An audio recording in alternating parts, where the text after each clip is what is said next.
bien, bonjour à toutes et à tous et soyez les bienvenus dans Sit & Talk, le podcast qui tourne autour du pot. Désolé pour cette introduction, mais on est quand même ravis de vous retrouver. Un nouveau rendez-vous mensuel avec mon acolyte Londam et puis un invité chaque mois trié sur le volet pour parler de poker, mais pas que, surtout d'autres choses.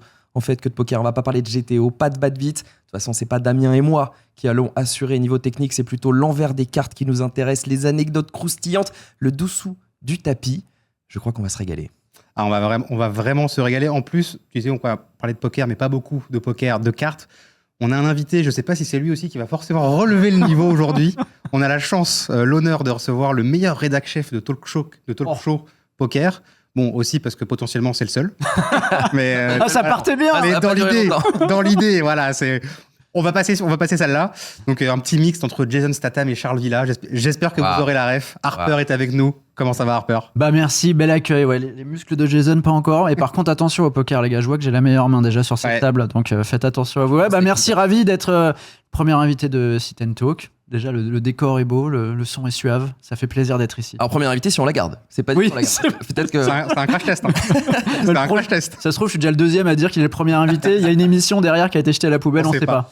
Jeter à la poubelle, non, mais on peut quand même raconter une petite anecdote sympa pour commencer. C'est que Sit & Talk, ça devait pas s'appeler comme ça au départ. Voilà, faut le dire. Sombre histoire, on le dit ou pas ? Sombre histoire. Ça devait s'appeler autrement, ça devait s'appeler le podcast. C'est marrant ça. Et pour ceux qui suivent un petit peu ce qui se passe sur les contenus poker, malheureusement, on s'est fait voler. On s'est fait piquer notre On s'est fait piquer le nom à la dernière seconde. Par des copains en plus. Ah, j'allais pas dire des copains, j'allais dire trois enfoirés, une triplette d'enfoirés, un brelan de salaud. Vous aviez pas déposé les gars dès qu'on a l'idée, INPI direct là, faut aller déposer comme ça on peut porter des plaintes derrière.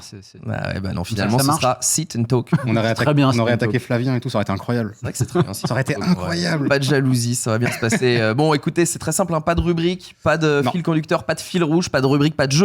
Ne vous attendez pas, renouveau du le rédacteur en chef en PLS. Il n'y a pas de conducteur. Le rédacteur en chef, les pieds en éventail. Il n'y a pas de conducteur. Tu as préparé l'émission ? Ouais, j'ai rien fait. On est bien. Non, c'est parfait. Puis en plus, avec Harper, clairement, on sait qu'a priori, on va rigoler, on va discuter. Ça va durer peut-être. On ne sait pas là, à l'heure qu'il est. Ça se trouve, l'émission, elle dure 3 heures sur YouTube. Voilà. Dans l'idée, on va être ensemble pour une bonne heure. Voilà, on va être une bonne heure ensemble, tous les mois. Des invités différents. On va parler de plein de choses. Donc ça va être très, très cool. On commence ? On a déjà commencé, non ? Allez, jingle. Non, il n'y a pas de jingle, pas de rubrique. On fait des bruits, de l'ASMR jetons. Oui, ça on a le droit. On a eu le droit de faire un petit peu de. Mais sauf moi, moi j'ai pas le droit. Toi, t'as le droit, je le ferai pas, moi, vas-y, c'est bon. C'est terrible. On commence, on va parler du début du poker pour toi. On va pas revenir sur la naissance, c'est pas une interview non plus. Le but c'est d'échanger librement, de donner nos avis et de te contredire. Donc, déjà, le poker, comment est-ce que ça t'est arrivé ? Moi, ça m'est arrivé dessus pendant mes révisions du bac via un ami qui jouait et qui, lui, pour le coup, n'a pas trop révisé son bac. Il avait découvert le limit Hold'em. Je me souviens, à l'époque, il avait $40 sur son compte. Il était sur Everest, lui. Il avait 18 ans. Et donc, il avait son compte $40 et il jouait de la limite. Il jouait en 2-4. Oh oui. Donc, on y était à fond. Mais du coup, tu as presque connu le poker en francs. Ouais, pas loin.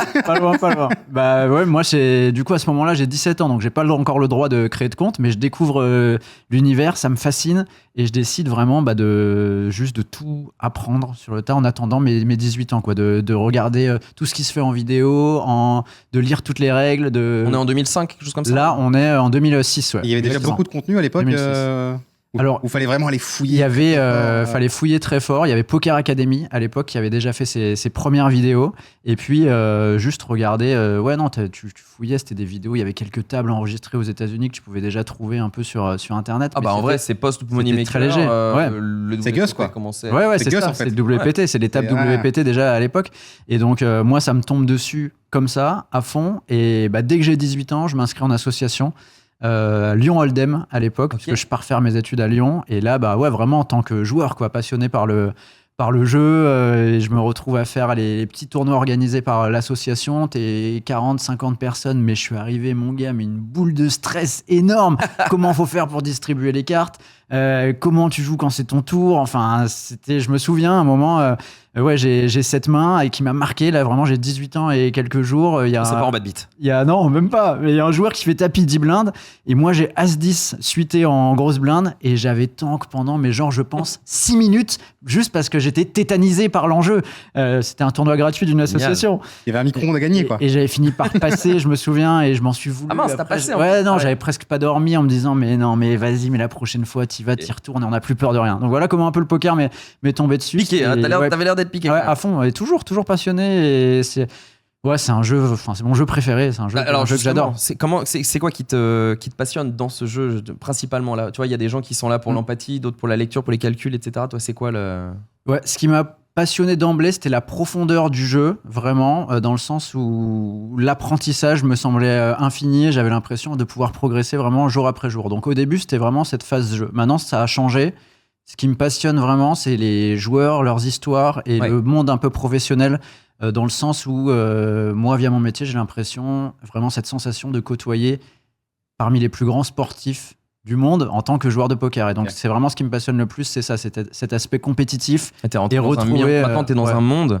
Enfin, t'as réussi à mettre un pied dans un monde du coup du très très haut niveau. T'es plus du tout le. Et honnêtement, au quotidien, c'est exceptionnel d'être en fait face à de tels joueurs. C'est comme, avoir la chance pour les journalistes golf d'être avec Tiger Woods et Scottie Scheffler. Là, c'est vraiment, on est au quotidien. Enfin, moi, je suis au quotidien avec les meilleurs joueurs du monde et ils ont une mentalité, un état d'esprit, une soif de compétition qui est hors norme, et vraiment hors norme, et c'est transcendant et inspirant. Mais même par rapport à ce que tu dis sur la progression quand on est débutant, c'est marrant parce que j'ai l'impression que je sais pas comment se ressent ça pour la nouvelle époque, parce que moi j'ai eu un peu la même chose que toi, ce côté où on découvrait des façons de penser, de réfléchir un peu tous les jours. Finalement, tu avais les forums où tu voyais des mecs qui te donnaient des avis et tu disais putain, j'avais pas pensé ça, et du coup ça complexifie à chaque fois un peu plus cet arbre de décision, alors que maintenant avec les solvers, t'as plutôt l'impression d'un vertige où tu vois, t'es au-dessus d'un truc et tu te dis, waouh, c'est devenu immense. Toi, t'es beaucoup plus récent, Dame, non? Moi, j'ai pas connu cette époque où justement, comme tu dis, t'avais l'impression de découvrir. Enfin, je pense que quand tu commences à jouer au poker,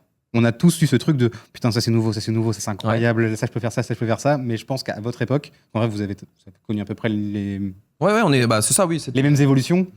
C'était un Eldorado gigantesque, quoi. Bah, en fait, c'était facile. C'est-à-dire que pour nous, du coup, le poker était un jeu facile. C'était facile d'être bon. Mais en revanche, quand tu progressais, tu te rendais compte que c'était beaucoup moins facile et simple. C'était facile d'être bon ou facile d'être meilleur que les autres? C'était facile d'être meilleur que les autres. C'est pareil. Dire, avec un peu de travail, t'arrivais à un niveau très correct facilement. Enfin, clairement, tu pouvais être au-dessus du lot avec un travail minimum. Alors que maintenant, je pense qu'il faut faire beaucoup plus de travail. Mais le jeu reste tellement dense que quand tu débutes, je pense que quand même, tu peux avoir ce petit côté escalade et avec plein de choses à découvrir. C'est une des raisons pour lesquelles ceux qui aiment le jeu de manière générale, quand on découvre le poker, comme il y a cette perspective d'évolution sans limite, et surtout quand tu débutes, t'as l'impression de gravir des paliers tous les jours. C'est ça. Il n'y a pas vraiment de. Mais en revanche, tous les jours, t'as l'impression de découvrir les mecs qui découvrent le poker, en une recherche Google, ils se rendent compte maintenant que c'est extrêmement complexe. Parce qu'ils se rendent compte que les mecs, ils sont pas du tout au même niveau. Alors que nous, et c'est vrai, à notre époque, tu regardais Jamie Gold gagner le main event, tu te disais, ce qu'il fait, sans déconner, je peux le faire aussi. C'est juste qu'il a un truc en plus, tu vois. Mais fallait plus fouiller aussi à votre époque. Il y avait pas. Enfin, aujourd'hui, le poker, comme tous les autres sujets, en fait, il y a du contenu partout, tout le temps, c'est facile. Si on veut progresser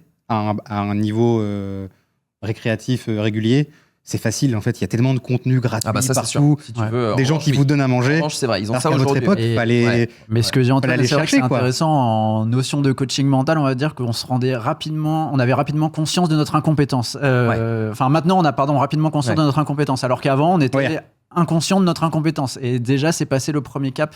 Très rapidement, c'est vrai qu'avant, tout le monde pensait qu'il allait devenir champion du monde. Mais c'était possible en plus. Tout le monde abandonnait ses études et ça réussissait à certains et d'autres moins. D'ailleurs, ne le faites pas. C'est important. Aujourd'hui, ne le faites pas. C'est vrai que ça ne se voit plus trop. Et c'est pour ça qu'on dit un petit peu, je pense que les jeunes d'aujourd'hui, de la nouvelle génération poker, sont un peu plus sérieux dans leur manière d'appréhender le poker, parce qu'ils savent très bien que c'est pas du tout si facile que ça et que s'ils veulent vraiment se lancer dedans, ils vont devoir se tuer. C'est comme ce que disait Harper au début, c'est qu'aujourd'hui, c'est vraiment pour performer dans le poker, il faut avoir une approche de sportif, quoi. Ouais, mais après, pour moi, voilà, là, on parle directement élite et tout, mais le poker, ça reste un jeu formidable auquel tu peux jouer, franchement, de façon assez simple. C'est un jeu facile à prendre en main pour t'amuser de façon quotidienne, à lancer tes petits tournois qui fait.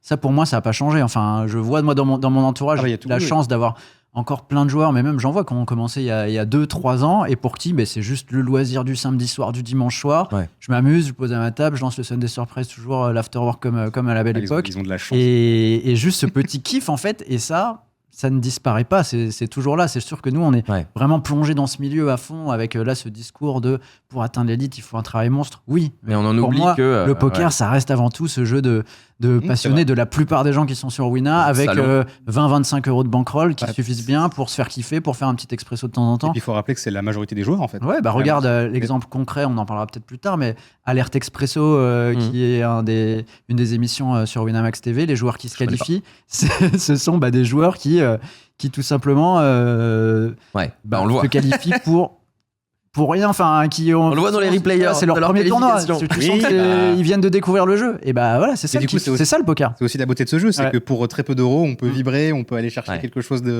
d'excitant. Et c'est aussi pour ça qu'on aime ce jeu, je pense. Et puis pour les parties avec ses potes, quoi. Moi, j'ai des potes, on joue depuis 10 ans, ils n'ont pas progressé, ils sont toujours aussi nuls, mais non, mais ils kiffent toujours autant et on s'en fout. Regarde Daniel Riolo. Non, pardon. Ça là, on la comprend pas. Est-ce que tu arriverais à définir le poker en un mot, toi ? C'est très difficile comme question, bien sûr, mais c'est... En une phrase, allez. Ouais, on te donne 5 mots.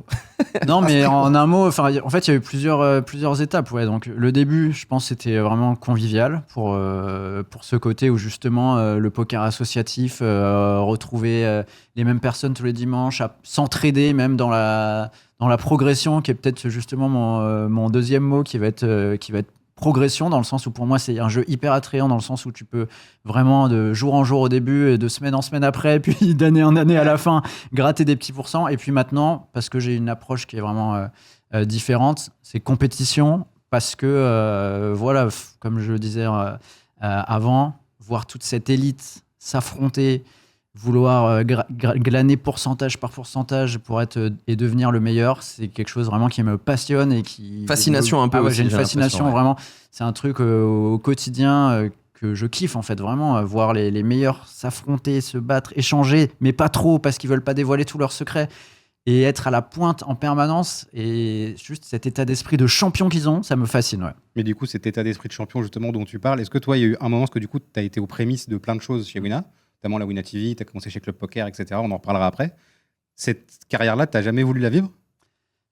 J'ai fait au début, j'étais, on va dire, semi-pro de poker, mais 2-3 premières années où je multitablais comme un porc, je jouais à 25 tables en même temps, sur des sit and go à $12 et $18 à l'époque. La grande époque des sit and go. Non, mais j'avais genre 18-19 ans, je devais me faire $3,000 par mois, ce qui était fou, quoi, déjà. C'était incroyable. Et donc, j'ai kiffé ce moment-là, mais... moi, j'ai commencé le journalisme à mes 15 ans déjà, où je travaillais dans la PQR, la presse quotidienne régionale. J'avais fait mon stage de 3e déjà dans un petit journal qui s'appelle La Tribune Andromardèche, où j'allais suivre des compétitions de pétanque, de volleyball, mais l'équipe de départemental 4. Et donc, j'avais commencé comme ça à 15 ans. Et après mon stage de 3e, ils m'avaient gardé en fait pour... faire des articles pour eux tous les week-ends. Donc, moi, mes week-ends, j'en ai pas depuis mes 15 ans, quoi. Si tu veux, c'est un truc déjà que j'ai jamais connu les week-ends, parce que j'allais bosser, faire mes articles, etc. Et donc, quand je suis arrivé dans le poker, j'avais d'une part cet aspect qui me plaisait de jouer, mais très rapidement, je suis rentré dans la branche journalisme, on va dire, poker, même si c'est un grand mot pour moi dans le poker, mais en tout cas, on va dire informer les gens de ce qui se passe autour des tournois. Et juste un moment, j'ai arbitré qu'est-ce qui me plaît le plus. Est-ce que c'était être joueur ou est-ce que c'était être de l'autre côté ? Et franchement, c'était être de l'autre côté. C'était vraiment raconter des histoires. Et puis, tu as quand même coché la case main event des WSOP aussi. Ouais. Tu l'as joué. Incroyable. Ouais, j'ai joué une fois dans ma vie. C'était en 2017. C'est pas si vieux en plus. Ouais, 2017. Je voulais me faire un kiff. Alors, dans ma tête, c'était injouable parce que j'allais travailler toute ma vie sur le main event. Et là, c'était un moment où il y avait un petit roulement au niveau des reporters à Winamax, bref, où je me retrouve. On m'avait mis qu'une journée sur le main event, donc j'avais dit, est-ce que c'est possible de la décaler ? Là, j'aimerais tellement le jouer. En $10 000 l'inscription, clairement, je m'étais fait stacker. Je jouais pour 30% de mon action, moi, ce qui était déjà cool. Ouais. Et ouais, aventure de dingue. J'arrive, donc main event 2017, musique d'Ennio Morricone, tu rentres dans la salle. Moi, j'étais là, je voulais être là dès la première seconde. Forcément, un moment, mais... magique quand ça fait déjà 10 ans que tu connais le poker, tu as vu toutes les éditions à la télé, tu as suivi tous les joueurs. Ce tournoi, je le connais par cœur, je sais comment il évolue, comment il avance, et y être. Et j'étais là, allez, on sait pas ce qui peut se passer. Je m'assois à table, je suis un peu tremblant, première main que j'ouvre, 2 as. Mais non. Et là, waouh. Ok. Et donc là, tu as 50 000 jetons de départ et normalement, tu peux prendre 2-3 blindes et tout. Mais non, petit pot quand même sympa. Je monte à 60 000 jetons dès la première main. Deuxième main, je range encore les jetons. Mec, là, c'est honteux. Je tremble, je suis comme ça. Vraiment, parce que l'excitation, l'adrénaline. Et est-ce que tu jouais encore le beaucoup à fait l'époque? d'être là. Non, mais enfin, pour le main event, franchement, ça va. Je me Oui. sens au-dessus du lot. Je pense quoi. que tu es au-dessus du lot, mais est-ce que tu avais Ouais. encore cette habitude de toucher les cartes, jouer, prendre les jetons Enfin, ça allait quoi. Franchement, le main event, c'est quand même un. Et là, c'est en 10 000, Ouais. quoi. Quand même un 10 000. Oui, Non, mais c'était plus l'adrénaline, le stress Ouais. Ouais. du moment. Mais par rapport au niveau de jeu, je me sentais à ma place, quoi. Ça va. Deuxième main, As-Roi de pique. Oh là Et là, je suis là, mais non, mais 10 jours comme ça, je suis champion du monde, c'est bon. À moi les 10 millions. Ah, c'est si facile. Donc je gagne encore le pot et ouais, c'est top. Franchement, ça se passe trop bien. Et puis ouais, j'avance. Jour 1, je passe avec la moyenne, je fais la photo avec les joueurs du team en mode voilà, les qualifiés Winamax sont là. Jour 2, j'ai une journée de ouf où je finis chip leader français avec Fabrice Soulier. Donc j'étais à la une de Club Poker. Fabrice Soulier et Harper, chip leader du main event et tout. J'étais là, mais c'est un truc de fou. Je reçois plein de messages. C'est trop cool. Magnifique. Jour 3, j'arrive. J'ai une bulle un peu compliquée, mais déjà, je vis une bulle du main event. C'était fou, Déjà avec, fou. avec tous les collègues et tout. Je me souviens, j'ai fait une énorme connerie à 10 de l'argent. Je 4 bet all-in, paire de 10 parce que je voulais pas me laisser marcher dessus. Mais j'étais là, mais qu'est-ce qu'il y a maintenant? Oui, on va tapis, on n'a pas peur. Il Et a après, payé non, il a pas payé. Après, j'étais là, oh là, les stakers, il m'a vu sortir avec paire de 10, 10 de l'argent. Avec 130 blindes. avec 14-15 blindes, tu vois, le truc horrible. Et donc, Ah oui, t'étais retombé ouais. quand même un peu. et donc là, je fais l'argent et le lendemain, je suis éliminé, je sais plus, genre 8 centièmes sur 8000, quoi. Et Magnifique. expérience de dingue, tous les messages reçus, l'adrénaline, le kiff. Franchement, jouer ce tournoi, c'était comme, c'est exactement ce que tu as dit, la case à cocher. Ouais, bien sûr. Et Bah, pour un voilà, fan- pour un après, fan de je suis poker, retourné à ma place, quoi. Mais juste, c'est ça, le fan de poker qui joue et qui réalise son rêve, c'était trop bien. Un moment, franchement, c'est un souvenir vraiment. Je la connaissais pas cette petite story sur, Prochaine, sur toi, prochaine Arthur. étape, un triton. Prochaine étape, tu Waouh. vas voir. Il va se craquer. Est-ce que tu vas réussir à trouver un stacker pour un triton plus compliqué? Ouais, sur place. Plus il compliqué. va- J'ai joué 0,01%. Bah, comme certains joueurs des tritons. Hein. C'est même plus que certains joueurs Triton, on peut en parler. C'est vrai, on en parle. C'est prévu d'en parler après, je crois. C'est prévu. Et puis le taf, parce qu'on va parler du taf maintenant. On va parler du Très taf. très belle Qui, transition. qui tourne autour du poker aussi, quand même. On va pas se mentir. Qui tourne très vite autour du poker. Donc il y avait la PQR, t'as dit, c'est ça? PQR, la presse quotidienne régionale. Et on va parler du CP. Oui. On reste dans les acronymes, mais le CP, comme on a l'impression, les 2/3 des gens qui sont dans le milieu médiatique du poker sont passés par le Club Poker, donc le grand forum, le plus grand forum français à l'époque et même peut-être encore aujourd'hui. C'est pas WAM qui va lui faire de l'ombre. Non, mais ouais, le Club Poker, donc comment ça s'est passé avec eux?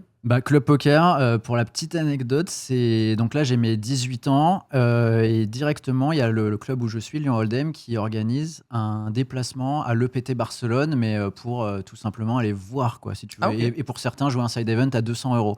Moi je décide de les accompagner, mais j'ai pas 200 € sur mon compte, c'est mort, je pourrais pas jouer de tournoi, mais je veux aller voir comment ça se passe. Et avec cette envie de progresser, de voir les meilleurs joueurs et de voir comment ça se passe. Et donc là, j'arrive, et là, je vois Negreanu, David Dikita, et je suis comme un dingue. Et moi, rien à foutre, je marche entre les tables, tu vois, comme ça, je circule.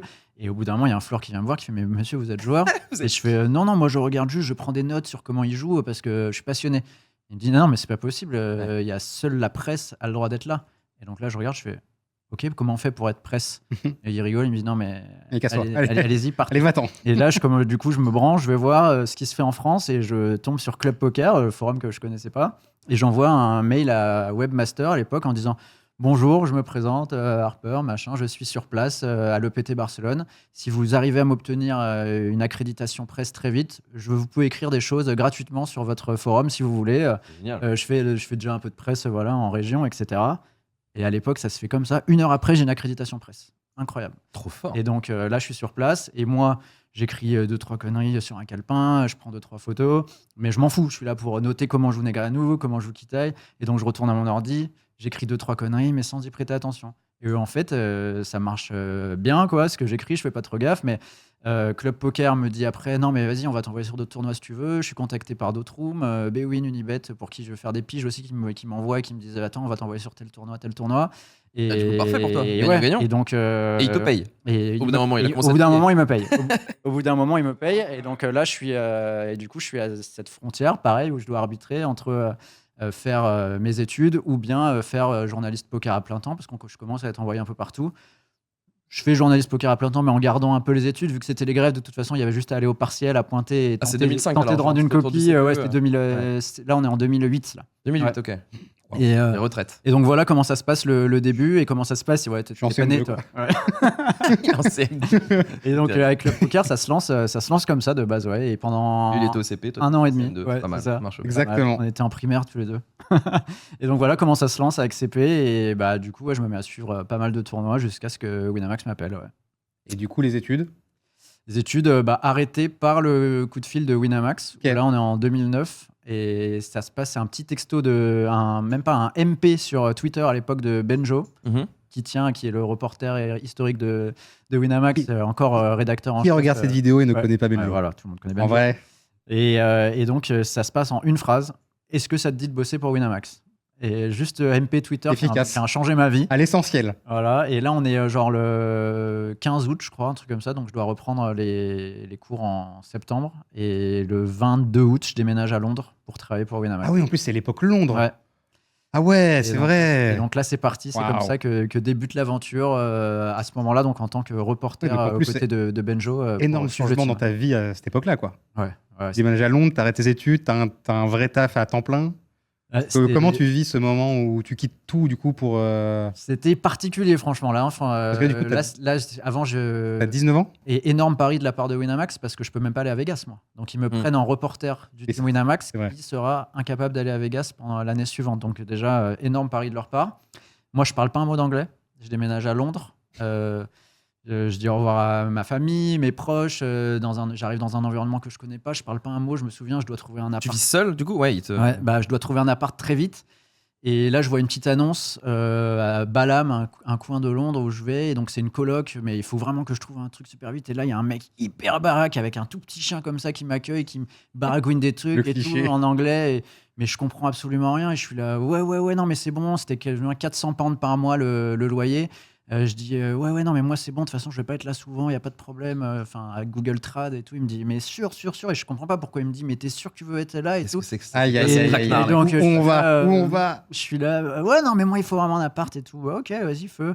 Donc là je m'installe, je fais mon premier déplacement, je reviens, j'arrive au milieu d'une énorme fête, je comprends pas, là je vais dans mon lit, capote usagée à côté. Oh non. Je sors et en fait j'étais dans une coloc homosexuelle Ok. et j'avais donné mon accord pour participer à ces fiestas et moi aussi être dans les fêtes quoi et, Ah, c'est là et que tu être open comme eux. vaut mieux parler anglais quand même avant de chercher une coloc à Londres. Et donc là, il dit alors il y a un petit malentendu. Et là, quand ils voient ma tête, ils comprennent tous directement. Il fait ouais, j'étais pas sûr que t'aies compris quand je t'ai expliqué. Et je fais non, mais là, les gars, bon, faites ce que vous voulez, mais moi, ça va s'arrêter là. Je vais fermer la porte, ça vous ennuie pas. Donc mais- ouais, les débuts ont été un peu. Très bon, ça.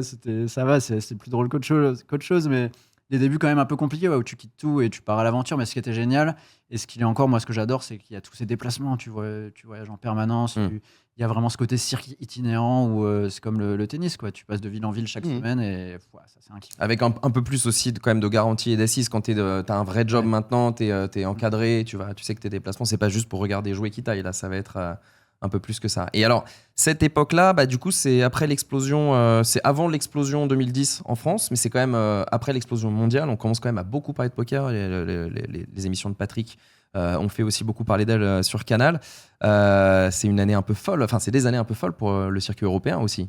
Ouais, il y a les EPT qui explosent clairement à l'époque où c'est vraiment ce qui est le plus regardé. Mais ce qui était cool, c'était surtout de voir nous chez Winamax l'évolution qu'il y a pu avoir. Et moi, ce que j'ai toujours adoré dans cette boîte, c'est les clés qu'on peut te donner si tu as des idées, quoi. Et donc là, à ce moment-là, ça a été ok, t'es reporter du team, mais on est arrivé à Dublin pour faire un WPO. On a décidé de poser une caméra sur une table. Harper, tu fais quoi? Tu veux essayer de commenter? Bah vas-y, commente. Et hop, seul derrière un ordi, 45 heures d'affilée, à parler comme ça, avec parfois Michel Abécassis qui vient faire le plus 1. Et bah on sait pas, on s'assoit, on verra bien où ça nous mène. Et ça, c'était trop cool. Et avec justement le fait que ça grandisse, que ça grossisse, bah vas-y, les streams, c'est sympa. Et bah vas-y, on est en 2012, on va faire une radio, le multiplex poker, où ça devient un rendez-vous où tous les dimanches, on avait cette radio libre de 20h à 3h du mat. Elle était vraiment libre. Hein. Et qui était vraiment libre, où c'était n'importe quoi. On était sous tous les dimanches soirs, on s'éclatait. C'est 2012, ça? C'est en 2012, le 8 janvier 2012, c'est la première radio multiplex poker avec en invité Patrick Bruel et Vikash Dorasso quand même. Waouh. Et donc le concept, c'était on est de 20h à 3h en direct à l'antenne, là pour le coup, Ah, c'est sans génial, vraiment, tu lançais sans ta vraiment de session. conducteur. T'avais le petit truc, Ouais. le petit pop-up qui s'ouvrait à côté. Et, Ouais, c'est parce que il n'y avait pas de Twitch à l'époque, pas de joueurs qui jouaient en direct, donc on accompagnait vraiment toutes les personnes qui faisaient leur session avec des tickets à gagner, avec de la musique. On avait DJ payé Benjo la qui nous mettait SACEM, des petits DJ, trucs. Oh là là, ça, Benjo, on s'en battait. avec JP, donc l'animateur historique, Benjo et moi. Et il y en a eu d'autres, hein, Steven notamment qui a fait la radio, on avait Geoffrey, notre ingé son qui était Ça a duré toujours combien de là. temps? Ça a duré 6 ans en fait, jusqu'à ce que Winamax TV vienne remplacer Jusqu'à l'arrivée de la Winamax Ouais, TV. voilà, ouais. Ok. Et qui allait avec son temps, c'était normal quoi. Avant c'était logique d'avoir ce petit podcast et après une web télé, enfin, et puis après des sessions en direct jouées par les joueurs. Bref, c'est normal, ça évolue. Et donc ouais, pour revenir sur le propos initial, ce qui est cool, c'est dès que tu as une idée, bah voilà, tu peux l'intégrer, place à la créativité et feu, quoi. Et le métier même de journaliste de l'époque, tu vois, qui a quand même beaucoup évolué aussi avec le poker. Toi, tu as vu des années un petit peu dorées, entre guillemets, oui et non, dans le live en France, parce que c'était un petit peu alors, je vais pas dire le Far West, parce que c'est pas tout à fait vrai, mais c'était beaucoup plus libre, beaucoup moins policé. Tu as vu aussi des grandes gueules du poker à Ouais. l'époque. Tu as vu aussi peut-être des jeunes qu'on croyait très prometteurs, finalement disparaître. Tu vois, tu as vécu un petit peu tout ça. Donc, comment est-ce que toi, tu as vu évoluer ça, on va dire, entre du coup 2008-2009 et puis 2017. Ouais. Ouais, c'est vrai que ce côté grande gueule, après il y en a toujours quelques-unes, mais c'était énorme et ça se vérifiait. Tiens, pour reparler quand même, parce que c'était les tournois un peu référence à cette époque, où sur le PT Deauville par exemple, c'était formidable par rapport à un autre PT ailleurs en Europe, par le côté grande gueule. On se souvient de Jacques Guény et des vidéos mythiques. Ouais. Je suis sous oxygène depuis 3 jours. Ouais. Comment Jack, il a checké tout le monde. Il faisait tapis, il doublait à 3 blindes et c'était fou. Ça criait dans tous les sens. Enfin voilà, les live tards comme on aime. Et puis on avait aussi pas mal de tournois qui étaient organisés dans les cercles à l'époque. Donc Ouais.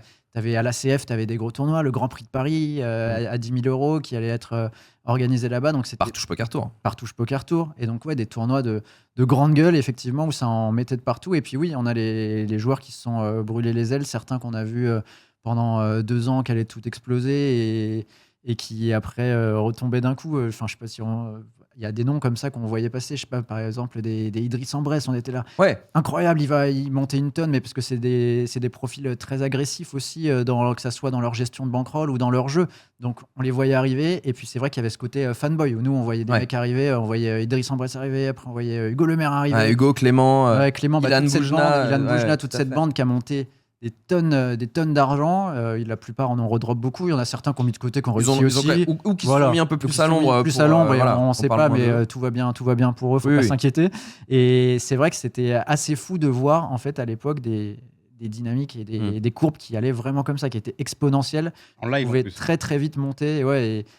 Et il y avait cette un peu de dramaturgie, un peu plus peut-être autour des. Bah, moi, je me des souviens profils d'une dramaturgie dont on avait bien rigolé. Je lis son nom parce que c'est Ali Tekin Tamgak. Je Ah oui. n'arriverai jamais à le dire. Alors ça, mais ça, tu vois, personne.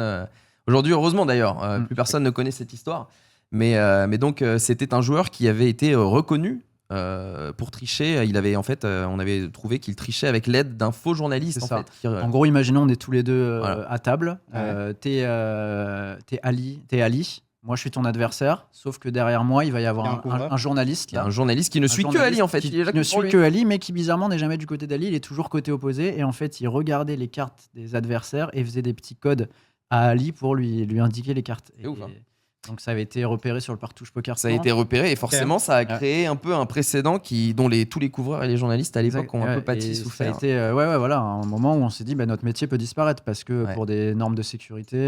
Il y a eu une année un peu chaude où en gros tu pouvais plus t'approcher à moins de 3 mètres des tables Après, et c'est quand des t'es questions couvreur éthiques, c'est toujours où est-ce que tu mets ces questions-là? Est-ce que tu fais confiance aux gens qui viennent couvrir ton événement? C'est difficile à Ouais, arbitrer. bah, je me souviens, moi, mon tout premier coverage pour Wina au Sismix en 2017, Marrakech, une semaine après être embauché.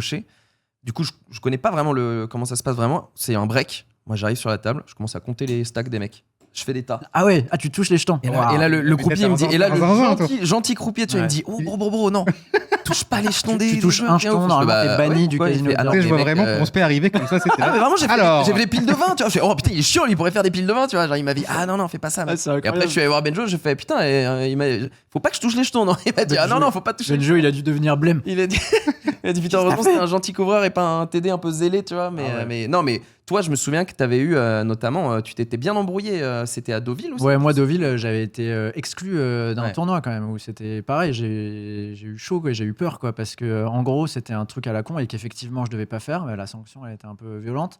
Mais donc, à l'époque, il y a Anthony Lelouch et Ludovic Laquet dans le team. Et on s'approche d'une pause et il y a Anthony Lelouch qui me dit ah, tu peux juste dire à Ludo que son siège 1, c'est le siège 1 dont je lui avais parlé en Floride, un truc comme ça, tu vois. Ok. Donc, truc à la con. Et donc, je vais voir Ludo, je fais ah, Ludo, il y a Antou qui me dit que ton siège 1, c'est le mec de Floride.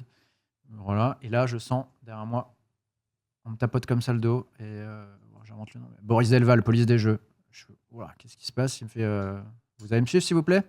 Et donc là, ils m'emmènent dans un petit bureau, ils appellent les responsables de barrière. Voilà ce qui s'est passé. Pour moi, c'est de la triche. Enfin, bref, voilà, il n'a pas à faire ça. Et alors, moi, je suis tout jeune à ce moment-là. J'ai 19 ans, justement. C'est mes tout débuts chez Winamax. Ah, en plus, c'est les débuts. Hein. Ouais. Et donc là, ils arrivent et ils décident en fait de donner un exemple. Ils font, on va montrer à tout le monde. Et ils m'amènent au milieu de la salle et en mode Koh-Lanta, ils me découpent mon accréditation devant tout le monde en mode. Et c'est un peu humiliant quand même. Ah ouais. Non, Un peu humiliant. Complet. Et donc là, j'ai 19 ans et là, moi, tout s'effondre. Je suis là, c'est bon, atroce. ma carrière, c'est fini. Je suis viré de là, mais Winam va me virer, tout le monde va me virer. Enfin, c'est terminé. Et, je vais retourner dans ma coloc gay à Londres. Cette fois, je vais accepter. C'est une nouvelle carrière qui me tend. Et donc, là, sur le moment, après, je comprends, effectivement. Je suis là, oui, c'est vrai que j'aurais pas dû répéter ça. Ça me paraissait pas non plus scandale, mais déjà, ils auraient pu s'envoyer un message. Ou c'est une petite erreur. Ouais, c'est une petite erreur, mais pour moi, ça valait pas ça. Mais juste, je suis là, non, mais je comprends, effectivement, c'est pas mon rôle, en fait, de répéter cette information comme ça. Ils doivent le faire entre eux. Moi, je trouve ça un peu violent. Et là, je suis exclu. Et donc, on m'explique que je pourrais pas revenir avant la fin du tournoi. Mais bon, là, il y a Benjo sur place, les boss de Wina sur place, et tous me rassurent directement. On va faire une bonne soirée. Du coup, j'ai des Benjo depuis la chambre d'hôtel, juste en faisant des chip count, en écrivant des articles à distance. Et puis après, on s'est revu avec Barrière, avec tout le monde, et tout a été, quoi. Ils sont un peu fallait que quelqu'un excusés. prenne pour les autres. Ouais, désolé, là, c'était un moment où on devait un peu montrer l'exemple. T'as pris pour tout le monde et voilà. Mais bon. C'était marquant. C'était pas facile à vivre. Pas ouf. Et puis même du coup, ça crée en plus une ambiance un peu particulière, j'imagine, dans le milieu des couvreurs qui ont l'impression de participer au truc, mais qui sont pas forcément toujours reconnus à leur juste valeur. Et là, c'est à cause d'un tricheur, tu vois, c'est dur. Après, voilà, il y a aussi quand ils ont appris pourquoi. En gros, j'avais été banni à ce moment-là. Il y avait ce côté. Ah mais moi je fais bien pire à chaque fois, tu vois, enfin ce côté échange d'informations, il faut aussi faire des frontières. Ça a créé une frontière très typiquement claire. Les joueurs du team qui peuvent parfois le faire encore, mais sans vouloir faire de méchanceté, qui te demandent est-ce qu'il y a des shorts, ou même des joueurs déqualifiés, tu vois, est-ce qu'il y a des shorts, il a combien de jetons lui, nana, et à chaque fois nous tu dois répondre exactement. Moi je peux rien dire. Moi au moins ça depuis ce moment-là, je peux te dire que depuis ça fait 17 ans maintenant que j'ai pas donné une seule information à un seul mec à table. Au moins voilà, j'ai été vacciné et ça a été bien fait, quoi. Ouais, et puis bon, finalement, tu as quand même pu continuer, tout s'est bien passé. Et c'est quoi ton regard sur... du coup, tout a évolué, le poker a énormément évolué, les médias aussi. Aujourd'hui, l'engouement, l'explosion des années 2010 en France est aussi un petit peu retombé. Le poker, le marché a mûri. C'est quoi ton regard sur ce qu'on fait aujourd'hui? Qu'est-ce qu'on peut faire de mieux? Qu'est-ce qu'on fait? À côté de quoi on passe?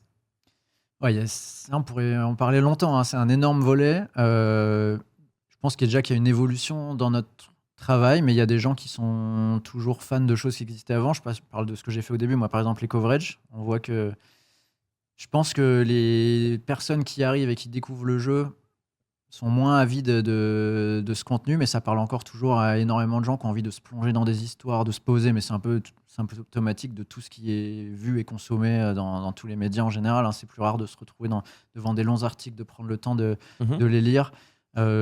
Il y a plus pour les vrais passionnés une chasse tout simplement au chip count maintenant, où tu vas sur un tournoi, tu as juste envie d'aller voir qui est classé où de façon un peu instantanée. C'est ce qu'on voit via les apps maintenant des organisateurs qui, pour les grands passionnés de poker, sont top, où juste tu vas sur l'appli Triton, tu vas sur l'appli WSOP, tu as en direct, tu sais qui est assis à quelle table, avec quel tapis et tout, c'est cool. Et nous concernant, moi maintenant je suis J'aime bien avoir à la fois le côté informatif dont on parle, mais je pense qu'il y a aussi tout un côté entertainment qui est important dans le sens où ça reste un jeu, hein, c'est divertissant, on fait pas de la couverture de guerre et tant mieux pour nous.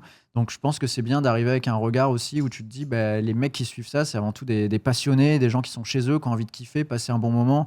Et voilà, c'est cool. Et moi, c'est ce que je retrouve beaucoup dans la vidéo. C'est pour ça que je suis content aussi d'avoir pris ce virage-là. Parce que je trouve que ça peut amener le poker d'une manière intéressante, divertissante. Et ça peut être. Mais le divertissement, tu peux le retrouver justement via des choses intéressantes. Aller suivre des parcours de mecs, faire des documentaires. Donc, c'est plus se plonger, si tu veux, dans l'intimité des personnes pour découvrir qui ils sont vraiment. Et ce qui fait que tu as plus envie de suivre, pour moi, un tournoi derrière. Si on te met un tournoi avec que des randoms, c'est vrai, tu vois, il y a un tournoi qui va être organisé. Par exemple, là, si je te dis, voilà, il y a les Triton Poker Series à Jeju en ce moment. Si il y a que des joueurs au début que tu ne connais pas, tu vas pas les suivre. Si maintenant je te dis, il y a Adrian Mateos au Triton Poker Series Jeju, là, tu vas commencer à suivre le tournoi. Donc, je pense que cette personnification est très importante. Le fait de créer des vedettes, entre guillemets, mais qui le sont via leur niveau de jeu, c'est primordial et c'est important tout simplement pour qu'on arrive à s'intéresser au jeu. Tu dois avoir comme ça des profils reconnaissables et c'est ce qui va faire que tu vas suivre ou non un tournoi. Ouais. Ok. Mais justement, j'ai une question que j'ai envie de te poser, vu qu'on parle des profils reconnaissables. Ouais. J'avais une petite question à te poser sur. On parle beaucoup des joueurs détestables en ce moment. Mm-hmm. Est-ce que tu penses que ce genre de profil, notamment des Cabrel, des Kassouf, ce genre de choses, c'est une question qui revient beaucoup. Est-ce qu'ils sont profitables à l'environnement poker ou est-ce qu'ils rendent une image un peu négative et qu'on n'a pas forcément envie de voir autour des tables? Pour moi, ils sont profitables, mais on peut en parler. Hein, mais, EV plus ou EV moins? Pour moi, EV plus ou EV moins, voilà. Pour moi, c'est EV plus pour le poker. Après, quand même, on en peut général. différencier Cabrel et Kassouf, je pense. Oui. C'est pas. Non, oui. Je pense que Kassouf, il est légèrement EV moins. Ouais. Cabrel, il est, je pense. Après, Cabrel, c'est typiquement le profil qui met. Mais même à sa table, quand il arrive, les gens, je t'assure, ils ont le sourire, ils kiffent, ils sont là. Waouh, là, on va vivre une expérience. Tout le monde. Il y aura des caméras. Le mec à sa droite, un peu moins. mais honnêtement, tu le vois sur leur visage. Donc, Cabrel, qui est le mec qui connaît les règles sur le bout des doigts, il est très intelligent, il a monté des boîtes qui valent beaucoup d'argent. C'est vraiment quelqu'un de brillant. Et il va jouer sur les règles en permanence pour déstabiliser ses adversaires. Il va faire du table talk en permanence, mais c'est pas pour rien. Il le fait vraiment de façon très intelligente pour déstabiliser tout le monde. Et puis il est un peu quand même possédé, quoi. C'est un mec, il a une espèce d'adrénaline permanente. Moi, je trouve ça EV+, dans le sens où, moi-même, quand je suis autour, il y a 10 tables, s'il y a Cabrel, je vais naturellement m'approcher un petit peu pour voir ce qui une histoire à raconter. va se passer. Il y a une histoire à raconter. S'il y a Cabrel dans le tournoi. C'est quand même intéressant. Kassouf, c'est un autre sujet parce que là, ça concerne pas que le poker. Cabrel, il peut quand même te dégoûter du live, je pense. Si tu es à sa table, t'as pas beaucoup d'expérience en live, tu te prends un Cabrel, il te pourrit le cerveau, parce que c'est vraiment ça, au final, il te fait mal au crâne. Disons que s'il y a 10 Cabrel à table, c'est compliqué. Pendant 2 heures. Voilà, là, on parle vraiment. Déjà. Mais là, c'est un mec qui est comme ça. Mais attends, franchement, bravo à lui quand même pour tout ce qu'il arrive à faire. Il arrive à rentrer dans on est sur un jeu psychologique quand même. Surtout au niveau auquel il joue. C'est. Ouais. Moi, je suis mitigé quant à ce genre de profil. Non, mais dans ce cas, Kassouf, c'est plus facile de trancher. Parce que Kassouf, effectivement, il a un peu tous les défauts de son personnage. Non, mais En plus, je suis pas sûr que ce soit. Enfin, il est certainement bon au poker, mais en plus, il n'y a même pas de question de niveau de poker avec lui. C'est juste qu'il rend le spectacle désagréable à suivre. On a vu. Alors, il a fait beaucoup parler de lui au dernier main, mais au final, tu avais quand même finalement beaucoup de gens qui disaient que ça rendait le truc irregardable et que du coup, s'ils voyaient qu'il serait là demain, ils regarderaient pas encore. Bon, finalement, ils étaient souvent là quand même à regarder, mais... Après, Kassouf, là, c'est encore un autre cas. On parlait de Cabrel qui connaît les règles sur le bout des doigts. Kassouf, il fait plein de choses qui sont en dehors du règlement. Donc là, ça mérite parfois des pénalités, comme c'est le cas. Quand les WSOP sont obligés de prendre des mesures, comme la dernière fois où ils ont un peu rétropédalé, c'est ça, mais à un moment, ils voulaient l'interdire à vie. Finalement, je crois qu'ils l'ont interdit que jusqu'à la fin. Alors déjà, il y a une règle, les WSOP, il me semble, n'ont pas le droit de bannir un joueur. Mais par contre, le groupe César, lui, peut bannir de ses casinos. Et en tout cas, non, c'est qu'ils n'ont pas le droit de l'annoncer publiquement, c'est ça. Parce que si tu annonces publiquement qu'un joueur est banni aux États-Unis, tu peux nuire à son image professionnelle, par exemple, s'il est dans un autre milieu et cette personne peut porter plainte contre toi. D'accord. Donc en gros, les bans ne peuvent pas être annoncés. Tu vois, quoi qu'il arrive, ils sont obligés de prendre des décisions, de se mettre dans des positions qui sont en plus pas bonnes pour l'industrie, puisque finalement, eux, pour le coup, c'est quand même des moteurs. Après, qu'est-ce que tu veux faire? Le mec s'inscrit, il joue le tournoi. À quel moment tu légifères en fait? Tu lui tombes dessus, t'es obligé de lui tomber dessus au bout d'un moment. vraiment à la première. Ouais, mais sauf que c'est le genre de profil, c'est des cocottes minutes. Tu lui mets une pénalité, tu sais qu'il va revenir encore plus énervé. Ouais. Enfin, c'est hyper dur, c'est comme un élément perturbateur en classe. Comment on fait ? On le déscolarise. Enfin, c'est pas simple à légiférer, à prendre des décisions. Et j'ai envie de te dire qu'en fait, ce qui arrange les organisateurs, c'est que le mec saute, c'est tout. Ils sont là, ils ont envie qu'ils sautent parce que c'est compliqué une fois qu'ils ont leurs images ESPN. Et les autres joueurs aussi qui applaudissent et tout, comme les sorties de Cabrel ou tout. Et donc oui, juste pour quand même pondérer un peu sur Cabrel, je trouve le personnage cool jusqu'au moment, enfin quand c'est dans les règles. Là, il y a eu des suspicions quand même aussi de cartes marquées, etc. Ça c'est clairement un autre débat et c'est intolérable. Donc mais voilà, pareil, vu qu'il n'y a rien d'avéré, c'est quand même compliqué. Je ne sais pas si vous avez vu l'image, vous avez forcément vu l'image, mais allez voir le short existe. C'est quand même dur de tilter Mustapha Kanit à une table, je pense. Ah oui. Quand on voit un Mustapha, qui rigole plus là. Ouais, Obama, c'était Obama. Dance with me, Martin. Il arrive à trouver du sarcasme dans son énervement. Mais tu sens qu'il est vraiment en tilt. Parce que tu sens aussi qu'il connaît un peu plus vraiment Martin Cabrel, aussi en dehors de la table, et que du coup il y a d'autres éléments qui jouent, tu sens que etc. Mustapha, il est Après, il est chaud, quoi. Mousta, c'est une personne qui a énormément de valeurs. Il déteste aussi qu'on s'en prenne à ses amis. Et donc, oui, il y a des choses qui se passent en dehors de la table également. Oui. Et quand aussi Martin Cabrel est là et qu'il gagne le coup à tapis contre lui en payant quand même 20 blindes pré-flop à la bulle avec Roi 2. Il a Roi 10, Mousta. Roi 10 et il est contre le Roi 2. Il me colle quand même 20 blindes à la pure bulle du 25K contre Martin Cabrel et qui lui met dans la tronche. Il y a toute une décharge d'adrénaline. Il y a aussi ce côté, voilà, pour ce que tu as fait à mes potes, mancha dans ta gueule. Et puis, il y a aussi ce côté, écoute, moi aussi, je suis une grande gueule à table. Tu ne me connais pas, moi aussi, je peux faire du show. Et donc là, maintenant, t'es un enfant, t'es un agneau, tu t'assois, c'est moi le patron. C'était incroyable à vivre. Mousta, au début, il savait pas trop. Il était là, je suis allé trop loin et tout. Il se demandait. Et là, j'étais là, non, mais c'est trop, parce que moi, je l'ai filmé, cette scène, j'étais à la table. Et ce qui est très drôle. Et quand c'est parti dans tous les sens, il a vu que tout le monde le supportait. Et là, il a partagé dans tous les sens. Enfin, c'était fou. Et ce qui est marrant, c'est le TD derrière. Je sais pas si tu vois, t'as le TD derrière, juste au moment où Mustapha monte vraiment le plus haut, t'as le TD qui fait. Il fait juste. C'est incroyable. C'est une des séquences les plus folles de 2025. Et la vidéo, il y a eu un truc avec l'algorithme Insta là, sur WSOP. Elle a fait 34 millions de vues sur WSOP, ce qui est fou. Et nous, même sur Wina, celle que j'ai postée, en tout, en cumulé, elle a fait entre 2 et 3 millions de vues. Wow. Incroyable. C'est monstrueux. Mettons-nous sur les shorts, c'est important. Ouais. C'est important. Non, mais du coup, on en revient à la question sur ce qui se consomme mieux aujourd'hui. Je pense aussi que les joueurs de poker ont beaucoup évolué, parce qu'on parle aussi des profils, et que c'est quand tu as des profils comme Martin Cabrel ou Cassous, c'est beaucoup plus facile. En fait, quel que soit le truc, limite, bon, sur un coverage, c'est vrai que ça rendra peut-être moins, mais tu auras quand même quelque chose d'intéressant à raconter sur un coverage. Mais il y a ce côté aussi où on consomme plus le poker pour ces joueurs de la même manière qu'avant. Non, oui, tu as raison. Et pour revenir à ta question, effectivement, ce qui va fonctionner, ça rejoint aussi ce que je disais, c'est sur les créateurs de contenu. Enfin, tu es très content de suivre. Qui nous devance, de suivre des joueurs, un Chance, toute sa bande. Enfin, c'est des mecs, tu t'attaches à eux, que ce soit pour juste les entendre discuter ou les voir jouer. Et il y a même un côté, le niveau de jeu, c'est pas le plus important. En fait, on fait partie de cette communauté où on suit un joueur pour qui il est. Et s'il vient à parfait, en plus, c'est un kiff. Effectivement, c'est pas le plus important, mais on s'aperçoit quand même aussi que les créateurs de contenu qui sont le plus suivis, qui ont le plus de longévité et qui fonctionnent le mieux, ça reste aussi ceux qui ont la double casquette. Ouais, qui ont un peu une gueule aussi quand même. Qui ont un peu une gueule, qui sont quand même qui restent pas forcément surtout des top aux États-Unis. Et même en France, les plus gros streamers, les plus gros. Ah oui, qui sont à la fois très bons et bons animateurs. Ça reste des bons joueurs.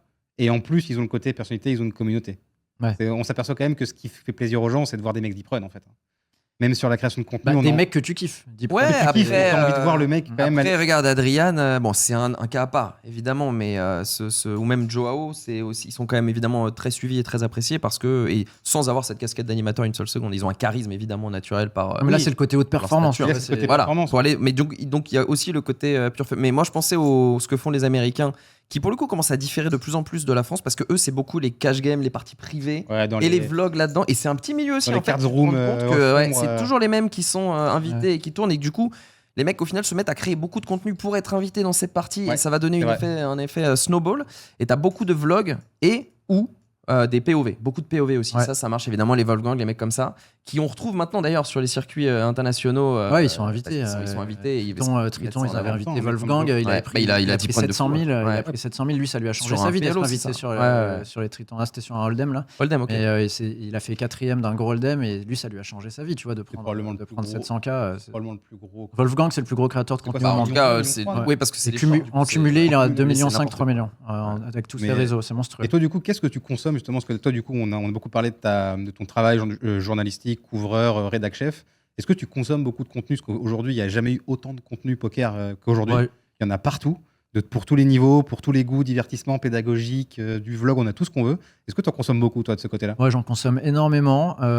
Pédagogique, très peu, c'est ce que je consomme le moins, je pense. Mais je regarde de temps en temps juste pour voir ce qui se fait, la façon dont c'est fait. Mais sinon, genre Grindhouse, je vais regarder les 10 jours, tu vois, à regarder en intégralité les sessions Twitch. Quand il y a les Top of the Pog, j'aime bien me connecter genre pendant une petite heure juste pour avoir la vibe un peu de. On voit jamais un message, quoi. Non, je suis en Il sous-marin. envoie En jamais sous-marin. un même pas de seul like. message. En quoi. sous-marin. Il a même- Il est même pas il suit il est même pas pas abonné à la la chaîne. chaîne. Ah, Non, non. pour voir la vibe des mecs. Sinon, et puis tout ce qui se fait, évidemment, tout ce qui est documentaire poker, je vais Ok. absolument tout regarder. Enfin, ouais, C'est- franchement. Et si tu devais nous faire un petit top 3 de tes chaînes préférées là, actuellement, là, dans ce qui se fait. Ah ouais, alors attends, ouais. Francophone. Alors streaming ou Non, contenu contenu. froid Contenu. Allez, on peut différencier streamer. Ouais. Moi Et- j'aimerais bien avoir un top 3 des contenus froids d'Harper. tu Ouais, vois, ça vas-y. m'intéresse. Top 3 de Voilà. contenu Ah, YouTube. Attends, je vais réfléchir.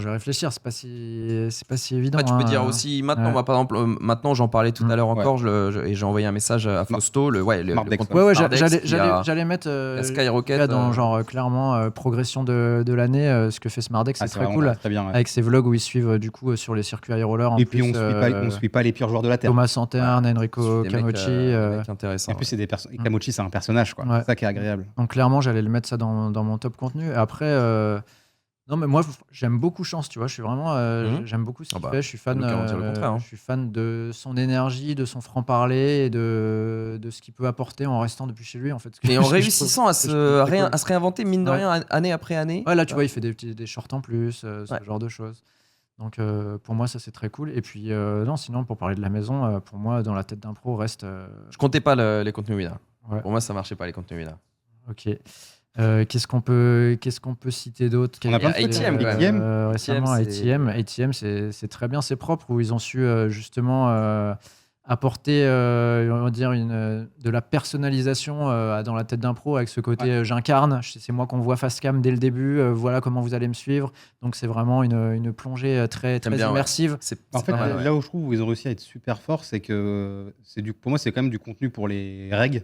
Mhm. Parce que c'est très technique, mais ils ont réussi à le rendre divertissant, je trouve, pour beaucoup de contenu. Bah, Tu vois ce que je veux dire? Il y a Ouais, et puis leur vue témoigne que il y a un marché quoi. Que, en Ouais, fait, carrément. même si tu fais le choix tranché de t'adresser à un minimum des amateurs éclairés, bah, tu as quand même des dizaines de milliers, voire plus de 100 000 Ouais. personnes qui vont regarder ta vidéo si elle est bien foutue. Et ça, c'est très bon signe. Et moi, pour finir sur ta question, tu dis qu'est-ce qui manque? Moi, j'hallucine toujours qu'il n'y ait pas, en fait, un énorme créateur de contenu expresso en France, quoi. Où, pour moi, c'est quelque chose qui fonctionnerait Ouais. très bien. C'est vrai qu'il y a eu des essais encore Et- infructueux, mais sur c'est YouTube, vrai. attention, ça pullule. Hein. Mais c'est juste que Et pour personne moi, n'a trouvé la il y a formule. une place énorme à prendre sur Insta, en fait, avec ça. Enfin, d'être Le Wolfgang de l'expresso. D'être le Wolfgang, ouais, où je cherchais le Julien Song de, tu D'accord. vois, Ouais, aux ouais. échecs, de faire, tu vois, lui, tous les jours, une partie. Mm. Allez, aujourd'hui, j'affronte un 800 Elo, mais attends, en expresso. Il y en a qui le font. Allez, aujourd'hui. Il y en a qui le font, mais sur YouTube, ouais. Ouais. Et pour moi, il y a une vraie place à prendre sur les Ah, réseaux sur sociaux. Insta aussi, mais ils ont du Genre. mal à trouver le. C'est le format le plus joué. Et c'est là où il y a le moins de contenu Ouais. C'est vrai. qui explose. Pour moi, il y a une vraie place à prendre à ce niveau-là. Et enfin, si j'étais un bon joueur d'expresso, que je savais faire un peu de contenu, mais je me donnerais pour prendre cette place parce que pour moi, il y en a une à prendre. Ouais.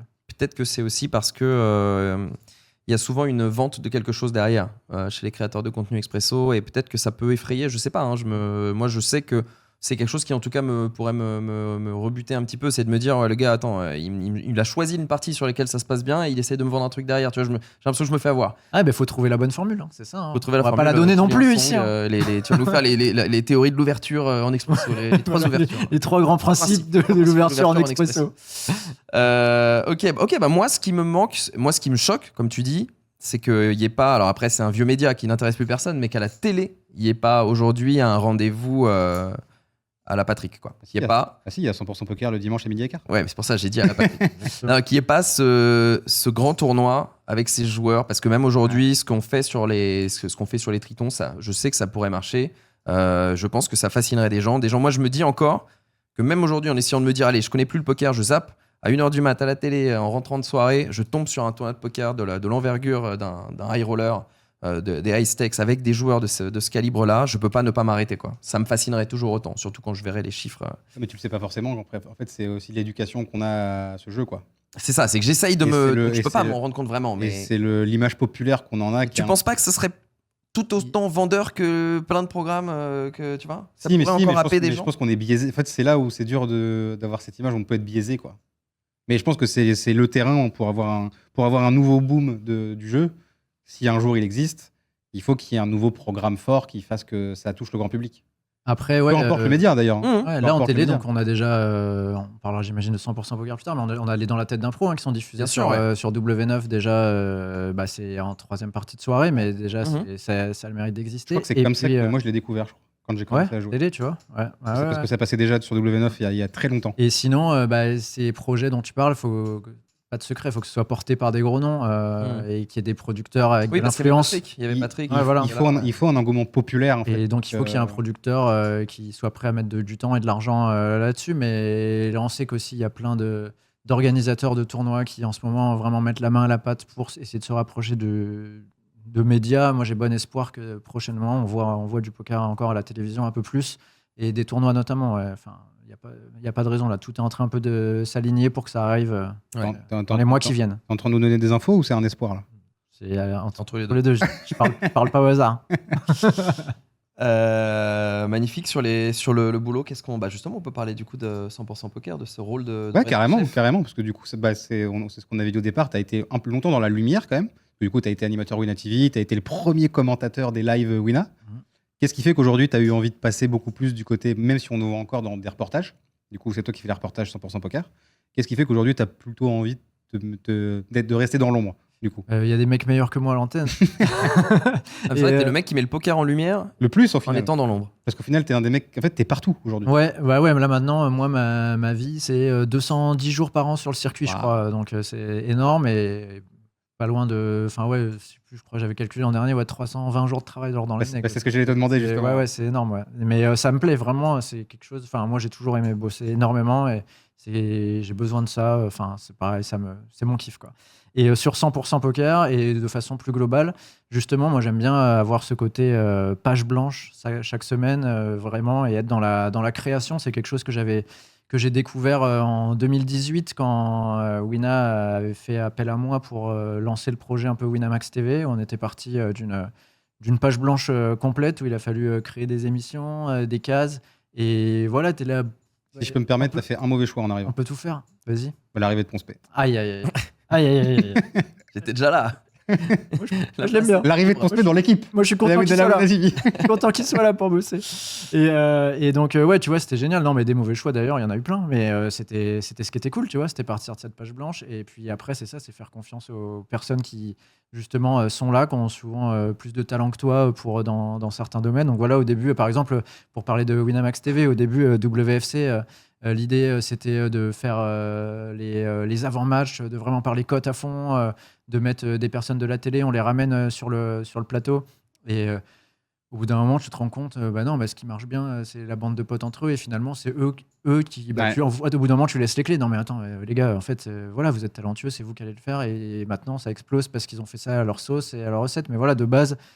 C'est juste, tu mets des petites pièces à droite, à gauche, tu vois un peu ce qui fonctionne pas. Mais moi, ce que j'adore, c'est ça, c'est partir de cette feuille blanche et pouvoir réfléchir, créer, innover. C'est le moteur tous les jours. Et donc, c'est pour ça que maintenant, je préfère ce rôle-là plus que celui que d'être directement devant la caméra. Même si de temps en temps, j'aime bien, genre pendant le main event, pour les flashs WSOP, c'est le petit kiff annuel, tu vois, où je suis content de reprendre un peu le micro et tout. Mais non, sinon, pareil, hein, tu laisses la place aux gens. Qui sont doués pour faire ça. Et moi, ça me va très bien d'avoir ce petit pas en retrait. Ça me permet de pouvoir créer, innover chaque semaine, ce que je kiffe, quoi. Et tu parles de 100% poker et donc ce rôle aussi qui te fait beaucoup voyager, d'avoir préparé là, tu vas partir à Jeju. Ouais, là, je pars sur les Tritons Poker Series. Je fais vraiment tout le circuit, hein. J'essaye d'aller sur tous les Tritons de l'année, tous les tournois Wina, bien sûr. Les WSOP, que ce soit les Europe, Paradise ou ceux de Vegas, j'y suis sur l'intégralité. Enfin, oui, c'est monstrueux, mais en même temps, si j'y suis pas, je suis frustré de fou. Ouais. J'ai le FOMO complet, quoi. Pour moi, c'est pas possible de pas y être. Je rate des infos, je rate plein de choses qu'on voit pas à la télévision, en fait, qu'on voit pas en stream, ou être proche des joueurs, vivre les performances auprès d'eux, vibrer et pouvoir le raconter. Si je suis pas bien. Enfin, je suis chez moi, mais je suis là. Non, c'est bon, j'ai envie d'y être, quoi, en fait. Mais justement, là, tu vas aller à Jeju.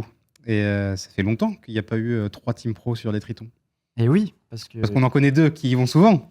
Et oui. On a du Adrian Mateos, du Joao Vieira, mais maintenant, on a un beau Emilien Pitavi qui vient d'arriver. Ouais. On va évidemment en parler. Ouais, trop content. Trop content. Bah, moi, dans mes nouveaux rôles, en plus, depuis un an, je suis avec Steph Matteux dans le board du team Winamax. Donc, c'est Steph le big boss. Et on est 3 à discuter en plus avec lui de toutes les décisions stratégiques un peu de l'équipe. Et après, évidemment, c'est lui qui décide. Le final word. Mais Emilien, moi, c'est quelqu'un ça fait 1 an et demi que je mets son nom et que je fais que dire. Justement, c'est ce que j'allais te demander. Faut qu'il arrive, faut qu'il vienne. C'est un peu depuis quand il est dans la liste, quoi. Depuis quand il est là, on attend. Je pense que ça fait 1 an à peu près qu'il est surveillé de près, on va dire. Clairement, le fait qu'il joue les super aéroleurs. Depuis qu'il est arrivé sur les Tritons, en fait. Ouais, voilà. En gros, ouais. Parce que, tu vois, dans le team, ça va être le seul Français qui joue ces super aéroleurs et c'est cool, tu vois. Il y a Julien qui s'y essayait quand même. Il y en a toujours qui ont envie. Julien, Romain, Davidi, c'est des joueurs qui regardent ça de près, qui veulent jouer potentiellement les 25, 30. Ils l'ont déjà fait d'ailleurs. Il y a surtout qu'avec Triton One en plus maintenant. Ouais, exactement. Ça va Triton One, c'est des tournois à 3000, 5000, 10 000 qui sont des portes d'accès. Et ils ont envie et ça va arriver, tu vois. Ils disent tous, voilà, on va bien sélectionner, on va en faire quelques-uns. Mais... C'est ça que j'ai joué, c'est peut-être pas la même. En termes de destination, c'est peut-être pas la meilleure. En EV, c'est pas mal. Hein, tu vois, il y a pas mal de Français qui font le déplacement exprès pour ça. Parce qu'il y a beaucoup de VIP asiatiques. En fait. Polo Tedeschi, Hugues Girard, qui sont là. Sur cette première semaine. Sur la première semaine Triton One. Ah oui, ok. Henri Bouchon, parce que justement, ils vont chercher cette EV où, a priori, le niveau est assez faible. C'est tellement long. Et donc, Emilien, ça doit faire, ça, je dirais, 1 an. Nous, on l'avait eu en interview d'ailleurs pour 100% Poker. Ouais. Et le mec super posé, smart, réfléchi. Enfin, tu sens qu'il y a tout est bien. C'est carré, quoi. Tout est bien dans sa tête. Ouais. Tout est planifié sur sa carrière. Comment il s'est entouré avec Federals quand même, qu'il a pris sous son aile. Il y a pire. Il y a pire comme équipe. Non, c'est quelqu'un vraiment moi que je trouve brillant. J'ai adoré parler avec lui et puis bienveillant aussi. Ce qui est important, voilà, il intègre une équipe, le team. Je pense que Steph, moi, c'est un des premiers trucs qu'il m'a dit. Il dit le team, dans son recrutement, il faut que les joueurs puissent s'entendre les uns avec les autres. Puis ce qui est cool, c'est qu'en plus, il a déjà un petit pied dans l'équipe avec Pierre. Ouais, ils se connaissent très bien. Ils bossent ensemble. Ils ont bossé ensemble. Donc là, c'est cool d'avoir une petite porte d'entrée.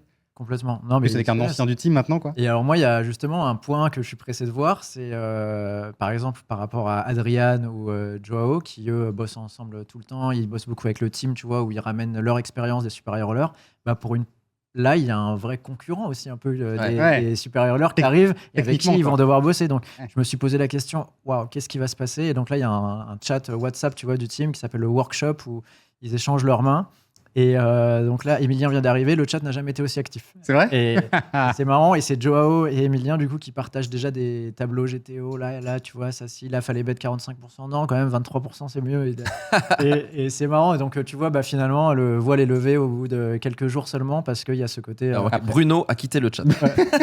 Pour Bruno saoulé, les gars. Cool Chain, c'est marrant, dans les chats, tout le monde parle anglais, évidemment, pour que tout le monde se comprenne, et t'as toujours Cool Chain qui envoie des phrases en français au milieu. Ouais, mais bon, on sait pas, tu vois. J'adore. Mais tapis ici, non? Donc, il y a ce côté partage qui est vraiment cool et c'est top. Il y a le séminaire du team qui va avoir lieu cette année. Emilien s'est proposé directement de faire un workshop et de présenter, tu vois, des théories. Toujours au mois de mai. C'est en avril, là. En avril? Okay. Le niveau général du team qui a réussi à encore augmenter. C'était quand même un beau challenge, c'était pas facile. En fait, on a été chercher. C'est là un peu le top 3 joueurs français des dernières années. Il coche une case qui manquait un peu dans les profils francophones.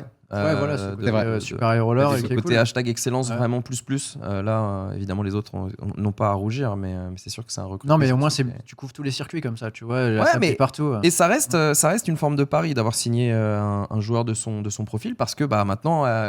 il y a l'autre dimension, la dimension ambassadeur, sur laquelle il a beaucoup de choses à prouver. Et nous, enfin, surtout toi qui le connais maintenant, j'imagine que tu te fais pas trop d'inquiétude. Mais pour les joueurs qui sont spectateurs de la CNFR, ça peut être une vrai interrogation. Quoi. Il n'est pas encore extrêmement connu de ce Non, point de vue-là de la non, communauté. Tout, Quoi. ouais. Après, moi, voilà, c'est ce que j'adore aussi chez Winamax, et ça rejoint mes valeurs et ce dont on parlait au début d'émission, c'est ce côté excellence et vraiment prendre des joueurs compétitifs, tu vois. Tu pourras aller chercher des profils beaucoup plus influenceurs. Et Moi, faire j'espérais Erika Moulet. J'avoue, quand il y a eu l'annonce, rendez-vous demain midi, je me disais, Erika, il y a peut-être une chance. Pourquoi pas C'est pas simple. Pourquoi pas En fait, c'est pas sympa de réussir à lui mettre une balle à chaque émission. Quoi. Mais non, au contraire, C'est pas sympa. Ah, mais en émission, Bah, ils sont insupportables. Il a influence. Tu Ils arrêtent sais pas. que le père d'Erika, un jour, lui a dit, mais Il avec, t'aime bien ou pas avec Ponce, ça va ça se passe bien C'est vraiment, vous avez pas l'air de vous Ah, entendre. ils se dézinguent en plateau, c'est Et en fait, incroyable. ça va, on s'entend plutôt bien. Ça, on va faire une capsule et on va l'envoyer au père d'Erika. Non, mais t'inquiète Pour pas, le- pour je le l'ai croisé, on s'est expliqué depuis. Ah ouais Et il sait que Il y a des on menaces. a fait un petit home game ensemble avec Xavier et tout va bien avec Erika. Elle est pas mal cette question-là. Si tu devais garder, ça, elle est un peu dure, il va falloir que tu réfléchisses, qu'un seul souvenir mémorable de ta vie dans le poker. C'est quoi le souvenir le plus mémorable? Ouais, il y en a énormément. Franchement, il y en a énormément, mais c'est forcément un peu sentimental. C'est un truc dont j'ai pas encore parlé, mais à l'époque, suivre Gaëlle, qui était ma femme et qui jouait au plus haut niveau mondial, ça a été magique aussi, dans le sens où moi, je pouvais faire mon métier de journaliste. Elle était joueuse professionnelle et elle a joué les plus belles tables. Et donc, moi qui suis fan aussi de compétition et de haut niveau, Ouais. pouvoir mêler les deux et vivre ces tables finales, ça a été des moments fous. La finale du Winamax Poker Tour, je me souviens que je commentais et elle était en finale. C'était J'imagine. quelque chose C'était quand d'exceptionnel. Elle a fait C'était plusieurs ça, c'était 2018, si je dis pas de bêtises, ou dans ces eaux-là, quoi. Et ouais, c'est quand Pierre Merlin a gagné. C'est peut-être avant, non, c'est Ouais. avant, oui, c'est avant. C'est le avant. deuxième, c'est 2016 Ouais, 2015 ouais, 2015, je crois. 2016. Moi, j'étais pas encore Né. dans les cartes. Je connaissais pas Donc- les cartes encore. Donc dans les souvenirs, ça c'est vraiment quelque chose de marquant, et parce que quand tu dis souvenir, il y a toujours une petite case sentimentale qui ressort, et c'est vrai que Ouais. ça c'était incroyable à vivre. Après, moi ce que j'adore aussi dans mes meilleurs souvenirs vraiment de taf, c'est les naissances. Donc c'est un peu ce que vous vivez aujourd'hui avec Sit and Talk, tu vois. C'est le moment de la création, ma première du multiplex poker, Ouais. 8 janvier 2012, je m'en souviens très bien. Tu vois, je me souviens des dates d'ailleurs, 8 janvier 2012, Ouais. 8 janvier 2018 d'ailleurs, c'était le même jour, on a lancé Winamax TV. Waouh. Et, 6 ans après, tout pile. ouais. Quoi. Et si je dis pas de bêtises, donc c'était le 14 septembre 23, pardon, où on a lancé 2023, où on a lancé 100% poker. Donc voilà, tu vois, ça c'est des dates Ok. marquantes dans le sens où Attends, ça fait Euh, déjà 2 ans et demi, 100% poker. Ouais, un peu c'est la 3 ans, ouais, ça, on arrive à la fin de la 3e saison là. Ouais. Très- Quatrième en réel, Ouais, ouais. troisième saison, Ouais, c'est mais ça. ouais, tout à fait. Ok, Et donc, oui, ça, c'est ok. et bah, tu vois, pour moi, c'est vraiment les souvenirs les plus marquants parce que tu as mis tes tripes pour partir de cette page blanche, de la créativité, mais en même temps, tu donnes aussi de ta personne et tu te livres en fait quand tu crées une émission parce que c'est toi qui as créé tout le rubricage, qui a créé tout l'environnement, tout. Mais même si c'est très important de souligner qu'à chaque fois, Il y a une équipe. voilà, tout ce qu'on fait, Bien sûr. comme cette émission, elle n'existerait pas si derrière, tu n'avais pas toute la régie qui avait mis en place les micros pour que ça se passe bien, la lumière, les Mhm. caméras et Carrément. tous. Pour 100% poker, c'est pareil. C'est toute la DA qui fait que. Tu vois, c'est le jingle qui te met dans l'ambiance. Tu arrives, tu as la banane parce que tu es là. Ah, là, ça m'a mis dans le bon mood. Toute cette DA aussi. Enfin voilà, s'il n'y avait pas toute une équipe derrière, en fait, qui est aussi motivée que toi et qui a autant les tripes que toi pour avancer et créer, ça fonctionnerait pas. Et donc, si tu veux, en gros, on fait le bébé tous ensemble. Et le jour où tu es là pour la première fois sur le plateau, c'est l'accouchement. Et c'est tout le temps. Enfin, moi, j'adore avoir cette boule de stress Mais en énorme plus, du coup, de la première. Tu vis un peu ce truc, souvent les artistes parlent de ça, en fait, ça t'appartient. En plus, toi, une fois que c'est fini et que c'est en train de tourner, en fait, tu peux plus Ouais. rien faire, toi, en fait. T'es un peu dans un Un truc. peu dans l'oreillette, mais. Ouais, Un des mais- deux, quand même, ouais. Non, mais tu l'abandonnes un peu, ce truc, une fois que c'est fait. Ouais, c'est- mais ça t'appartient pas parce que justement, je pense que moi, dans mon métier de rédacteur en chef, quand je crée une émission, je me mets à la fois à la place en premier lieu du téléspectateur. Qu'est-ce qu'il va vouloir? Donc, c'est pas la même chose quand tu crées les 100% poker sur W9 ou Alerte Expresso sur Winamax TV. Ouais, c'est ça, moi, que j'allais dire. Il y a une grosse différence entre quelque chose qui est très rubriqué, très cadré, et effectivement, Ta télé. t'as presque un produit clé en main, tu le donnes, c'est bon, il va se faire, et a priori, t'auras pas trop de boulot en plus. Quand t'as un truc avec un peu d'aléatoire, Oui. tous les niveaux, comme Alerte C'est ça. Expresso, pour avoir Oui. vécu les émissions d'Alerte Expresso, un peu de l'intérieur, mais quand même avec une petite dimension, moi, j'ai pas trop de pression. Je peux Alerte dire que la Expresso, première d'Alerte c'est un Expresso, gros stress. on C'est peut un en gros parler, hein, stress. parce que ça, Et on va en parler après, mais ouais, juste pour finir là-dessus, c'est sur le côté, moi ce que je disais par là, c'est sur le côté, donc tu crées d'une part l'émission pour les téléspectateurs, mais je la crée aussi en sachant qui va être à l'antenne. Donc Le rubriquage, tu le fais, tiens, cette rubrique-là, je la crée parce que je sais qu'elle va être bien racontée par un tel, tu vois. Et donc, ça fait que quand tu l'abandonnes, comme tu dis, tu la laisses, mais elle a été créée pour ces gens-là. Donc, Oui, mais donc c'est en confiance. Et Ouais. moi, j'ai toujours fait confiance aux personnes avec qui je bosse, parce que sinon, ça marche pas. Si t'es pas en confiance pour lancer une émission de télé, bah, la lance pas, en fait, quoi, parce que ça marchera pas. Et sinon, ouais, Alerte Expresso, Ça, c'est vrai on pourrait en parler, ça, parce que c'est. c'est un énorme stress en régie, mais c'est fabuleux, c'est trop bien à vivre. Franchement, c'est parce que c'est le premier programme qui a mis autant d'équipes au même endroit. Ouais. Le développement déjà de l'application, et puis pour lancer une table instantanément, pour qu'il y ait un tirage au sort, Expresso qui est lu en direct, surveillé par un huissier.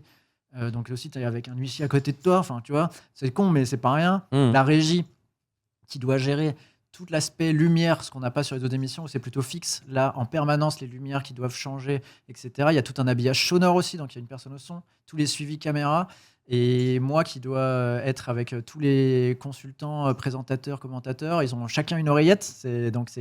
Enfin, moi, pour parler de mon rôle, j'ai plein de boutons où je dois parler à chacun indépendamment. Ça va être à toi dans 10 secondes. Là, il faut vraiment que dans 5 secondes, tu rentres. Ils se font engueuler, tu sais, ils sont là, ils sont à l'antenne. Ils doivent pas le dire, mais il y a une pression de fou dans les oreillettes. Enfin, non, ce programme, il est fabuleux à vivre, franchement.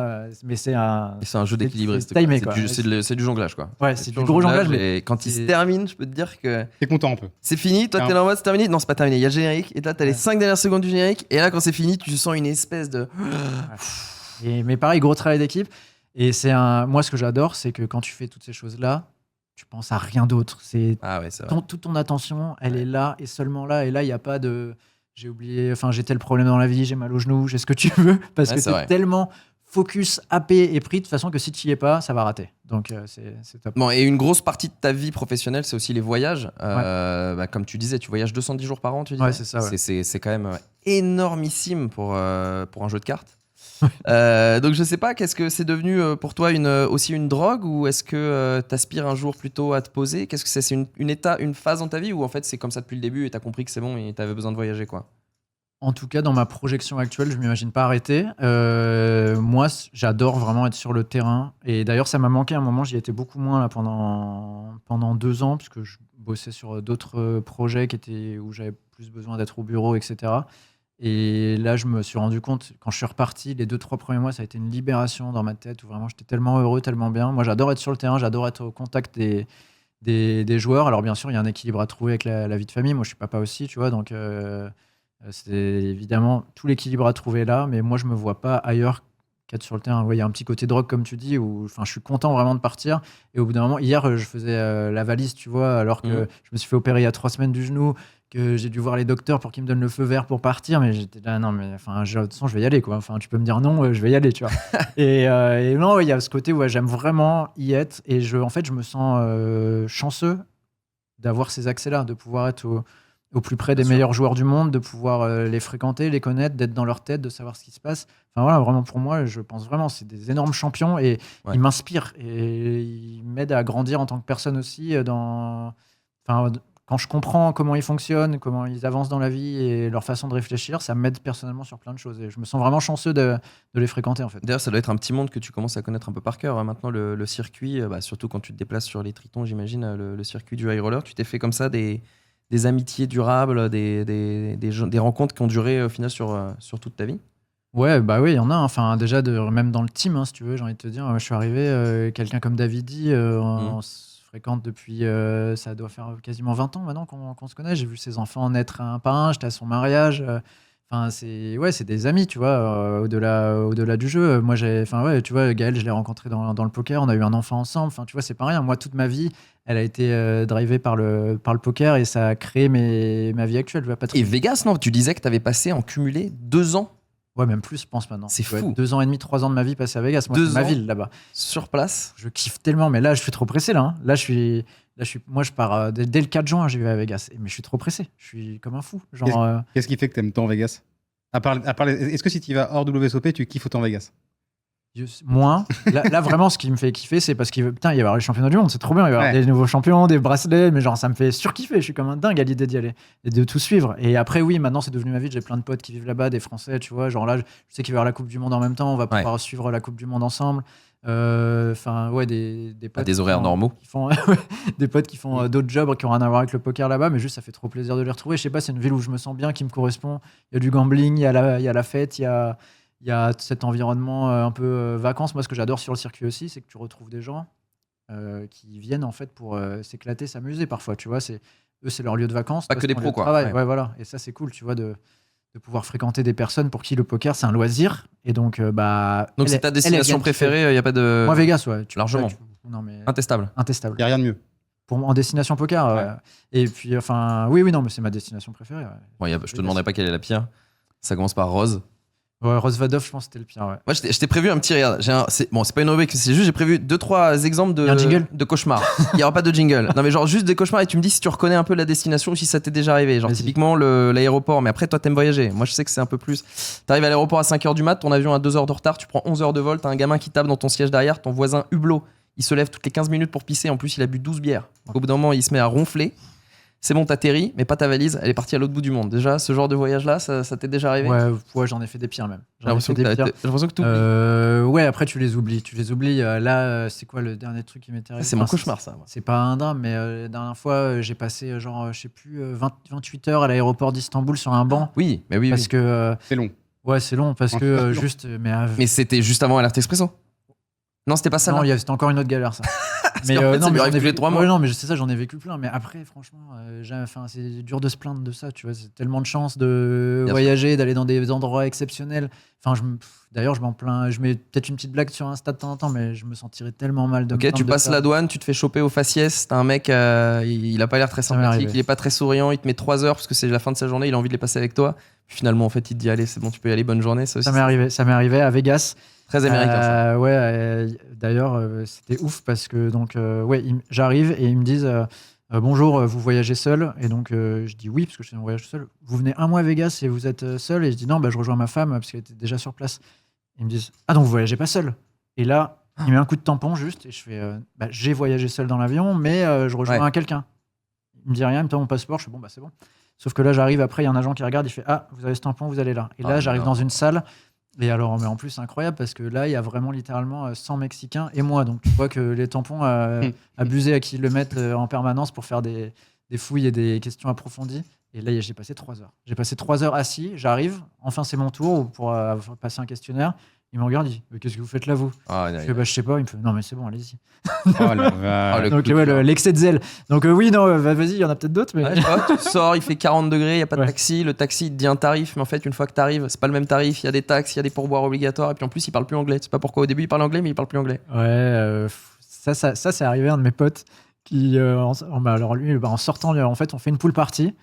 Et il veut, je sais pas, il veut s'ambiancer à mort. Vegas encore, du coup? Vegas, pool party.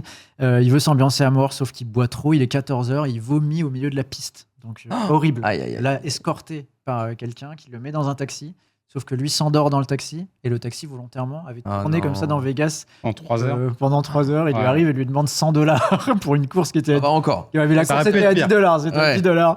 Et il a pas eu le choix que de le sortir. Donc moi, ça m'est pas arrivé. Mais écoute, question. Un ami, on connaît le. Oui, c'est arrivé un ami. Ouais, un ami. Mathéo. C'est toi, Mathéo? Ah mince, ok, on a le nom. Ok. Du coup, il a name drop instant. Ouais, il a pas été pour se dédouaner. Je ne sais pas, c'est à moi. Ok, le pays est sublime, mais en fait, tu te tapes 1 heure de taxi et puis tu arrives au milieu de nulle part. C'est une station-service. Il y a juste un hôtel et un casino. J'y vais dans quelques heures. Ouais, c'est un mélange de Rosalov et de Jeju, ça.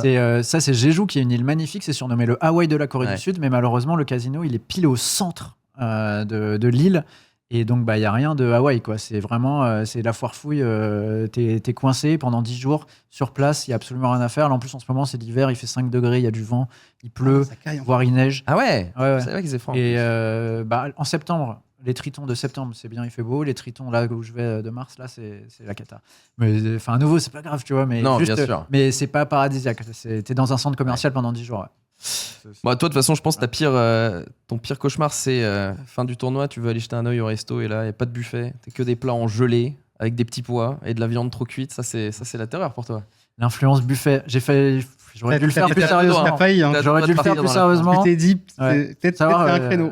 Pour ceux qui nous regardent sur Instagram, pendant un an et demi, j'ai fréquenté tous les buffets du monde et à chaque fois, je mettais des story reviews et tout. Et ça m'a trop fait rire de faire ça, mais après, j'ai arrêté d'un coup.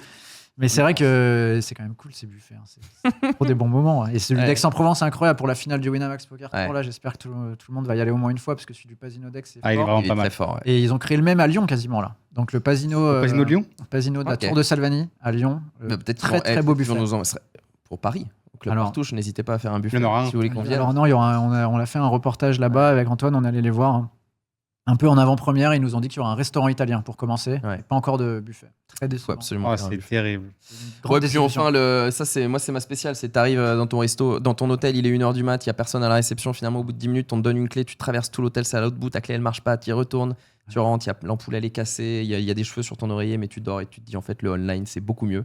Ça c'est mon expérience perso, mais là c'est un peu Dublin, tu vois, pour ceux qui s'en souviennent. Ouais. Ces immenses hôtels très loin, la bouffe immangeable. Mais pareil, tu vois, c'est dur de se plaindre. Quel souvenir. Mais non, C'est dur de se génial. plaindre. Ouais, là, j'en ai eu un pas mal. Il y a un à Aix-les-Bains. Non, je vais pas dire le nom, les pauvres. Mais genre, j'arrive et alors, c'est pas moi qui avais réservé. Donc, j'arrive sur place. Déjà, on me dit, vous êtes à l'étage 1,5. Je fais OK, Aïe. un peu bizarre. Ok Harry Potter. Donc, j'arrive. En fait, je dois monter 4 marches, passer par un balcon. Je passe devant 2 chambres où je vois tout. Et moi, je suis à la 3e chambre là-bas derrière. Je rentre, c'est une espèce de capsule où il y a le lit, la douche, tu la vois directement. Ah ouais. Et il y a un lavabo. Je suis là, putain, bah ouais, enfin, c'est bon, là, il n'y Rustique. a plus de standing, il n'y a plus rien. Donc là, t'arrives, t'es là. Et là, je veux prendre ma douche quand même. Et j'arrive à la douche, il y a juste le pommeau et il n'y a pas de mitigeur, tu vois. Donc, injouable. Je suis là, mais comment je l'allume? Et donc, je sais pas, je fais le tour. Le seul mitigeur que je vois, c'est celui du lavabo qui est 2 mètres plus loin. Je fais, bon, bah, J'essaye. je l'allume, il se passe rien. Et là, je vois, il y a un petit bouton sous le lavabo. Et en fait, il fallait tourner un bouton sous le lavabo. Ça Oh là allumait là. la douche, tu courais, tu rallumais le mitigeur du lavabo et ça allumait ta douche. Enfin bref, voilà. C'était pas le meilleur, mais à nouveau, on va pas se plaindre. Waouh. C'est cool. Mais donc, ouais, ça peut arriver des petits hôtels comme ça. Mais en général, franchement, à chaque fois, les destinations poker, c'est dans des endroits assez dingues. Bah oui. Et on peut, justement, on a la chance. Enfin, moi, maintenant, c'est vrai que ça fait presque 20 ans, donc je vais pas dire que je me suis habitué, mais c'est souvent les mêmes hôtels, donc j'ai Bah, la tu chance. connais, en fait, t'as tes Je les bons connais, plans voilà, un peu c'est ça. partout. J'ai la chance de les fréquenter, mais je me souviendrai toujours de mes premières fois dans ces hôtels-là où, je sais pas, mais juste d'avoir mon petit peignoir accroché dans la chambre, d'avoir un petit mini-bar, d'avoir la petite piscine, le spa de l'hôtel, c'est exceptionnel, tu vois. Enfin, Ah, je sais que Dame, il me racontait qu'il a fait pas mal d'hôtels je vais dire une marque de sport, de voitures automobiles. Je veux pas citer forcément l'hôtel, mais il a fait des hôtels de standing, on va Ah dire, ouais. plus Ouais. routiers. Avant d'arriver chez Winamax, Avant d'arriver chez Winamax, c'est dans le monde du poker aussi, parce que c'est vrai que c'est très caractéristique du monde du poker. Forcément, si tu vas tirer des joueurs de poker, t'as intérêt à ce qu'ils soient bien logés, et du coup, ça t'a fait un petit up quand même. ah bah moi quand je suis arrivé chez Winamax, j'ai dit ah ouais non mais là vous vous plaignez, c'est très bien. Ah c'est très très bien. Hein. Mais oui, c'est Comment bien. ça, tiède? Mais c'est déjà bien tiède, les gars. Et c'est ce que je trouve cool aussi, justement, dans le côté joueurs qui peuvent gagner des packages, aller découvrir ces tournois. Mais attends, tu voyages, t'arrives dans des hôtels de fou dans lesquels t'aurais jamais Ah, séjourné si franchement, t'étais en vacances. Il y a- Tu il y fais a- un tournoi de poker, mais Notamment à Marrakech, Et- voilà, il y avait un hôtel qui était pas fou à Marrakech, mais sinon tous les hôtels qu'on avait sur les events à Marrakech, ils étaient tous géniaux quoi. Ouais, et puis t'es à Marrakech. et c'est là où je vais Puis t'as revenir, c'est là où je vais revenir sur ce que je disais au début, tu vois, sur les joueurs qui jouent justement un petit 10 balles, un petit 20 balles. Mais moi, j'en ai plein des potes, mais leur objectif, c'était tellement de gagner un package. Mais quand ils gagnent un package, mais Oui. Ouais. l'excitation, elle est top, mon gars. Tu prends ton avion, tu pars en vacances pour jouer un tournoi de poker. Tu vas être en détente, tu arrives dans un hôtel. Logé, de nourri, fou. blanchi, ouais, c'est cool. Tu rencontres tout plein de joueurs et moi c'est ça que j'adore quand je vais sur les tournois Wina, c'est justement toi, première fois, alors vas-y. Oh, c'est trop bien. Tu vois, c'est trop kiffant. C'est vrai quoi. que c'est vrai qu'il y a je pense que c'est l'un des seuls festivals, on est l'un des seuls rooms qui avons ce genre de festival où on vient pas que pour jouer au poker. Et il y a Ah bah non, ouais, et il y a- c'est sûr. et il y a vraiment des gens qui sont foncièrement heureux d'être là quoi. Mm. Et c'est pas juste je viens bailler de mon main et je me casse, c'est putain, je vais vivre une semaine de folie. Voilà, donc il y a Wina, mais il y a aussi ce côté, une des seules disciplines, j'ai envie de te dire, au foot, ça peut pas arriver de se qualifier pour la Coupe du Monde. Oui, c'est vrai, c'est Enfin, vrai. c'est ce qui est C'est beau vrai, et ce qui est c'est génial avec le poker, tu vois, c'est que tu peux aller jouer les plus grandes compétitions en te qualifiant et après en kiffant, bah ouais, c'est bon, je suis à la même table que vrai que David ça, c'est- Ikitaï. Enfin, c'est incroyable en Ça fait fait. partie du peu d'activités où tu peux Là, j'ai gagné un package pour jouer à la Coupe du Monde. où tu peux Ouais, te bah battre, J'affronte l'Argentine. J'affronte où tu l'Argentine peux te demain. battre contre les meilleurs joueurs Ça du monde existe, en fait. ça existe pas en fait, et c'est génial. Et surtout tu peux les battre. En plus, Eh oui, surtout. c'est le bonus. Ouais. 2 as de roi contre Adrian. Ah, il est moins fort maintenant la machine. Hein. Eh oui. Calmer la machine. Ouais, enfin, il va trouver le roi, hein, t'inquiète pas. Il va réussir à le prendre, je pense. Mais et d'ailleurs, moi, je voulais pour finir, on n'a pas beaucoup abordé ton côté. Du coup, tu es le suiveur numéro 1 des Team Pro, Mhm. couvreur numéro 1. C'est toi qui les suis aujourd'hui partout. Justement, tu disais, c'est aussi pour ça que tu voyages autant. Comment tu peux expliquer, parce que du coup, tu as connu tout le team, de toute l'histoire du team. Comment tu expliques que c'est aujourd'hui la seule team au monde qui a réussi à garder cette longévité, qui a réussi à toujours accueillir les meilleurs joueurs du monde? comment toi, de ton point de vue, qui a un peu tout connu, qui a connu la période un peu faste et vida loca des joueurs de poker et du team, comment t'expliques tout ce changement, la longévité du team et ce qui fait qu'on arrive toujours à avoir parmi les meilleurs joueurs du monde dans le team Winamax? Déjà, c'est un choix et que je trouve hyper noble et que j'adore de la part de Winamax, tu vois, de vouloir perdurer, d'avoir la même stratégie de team, de garder ce côté performance quand il y a plein d'autres opérateurs qui ont soit décidé d'arrêter, soit de se tourner vers des influenceurs plutôt pour mettre en avant leur marque. Wina a décidé de garder le team et tout à côté, tout en faire les deux, ouais. de faire les deux, en fait, de tout faire. Et ça, je trouve ça génial. Et c'est quelque chose que j'adore avec Wina, c'est la loyauté et le fait que, voilà, si tu es là pour la marque est là pour toi. Et ça se vérifie donc avec le team. Donc, déjà, le premier choix, ce sera toujours celui de la marque et de l'opérateur de vouloir perdurer. Et après, c'est des joueurs, ceux qui sont restés, c'est des bosseurs et des mecs avec un talent fou. Hein. Le plus ancien du team, c'est Davidi. Il est arrivé en 2008 quand même. Et le team est créé en 2007.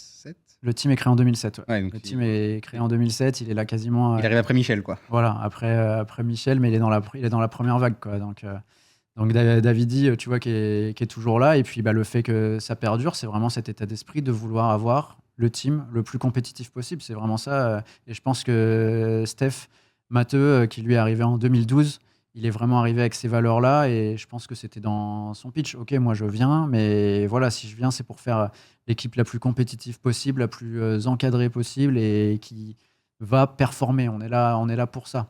Notre rôle d'ambassadeur, ça va être autour des tables, mettre le logo en table finale et aller gagner le plus de titres possible. Et évidemment, après, faire la promotion du jeu et tout ce qu'on connaît, tous les à côté. Le côté pro du team pro, quoi. Mais oui, voilà. Mais si tu veux, la base et l'essence du team, c'est la performance. C'est vraiment aller gagner les plus gros tournois. Et je pense que c'est ce qui fait sa force. On n'a que des mecs qui sont morts de faim, qui sur chaque tournoi veulent se battre. À peine ils sont éliminés d'une épreuve, ils regardent déjà ce qu'il y a à jouer ensuite. Il y a ça qui a beaucoup évolué aussi dans le monde du poker. À l'époque, c'était on va sur un tournoi à Dublin, on fait le main event, éliminé, une semaine de vacances.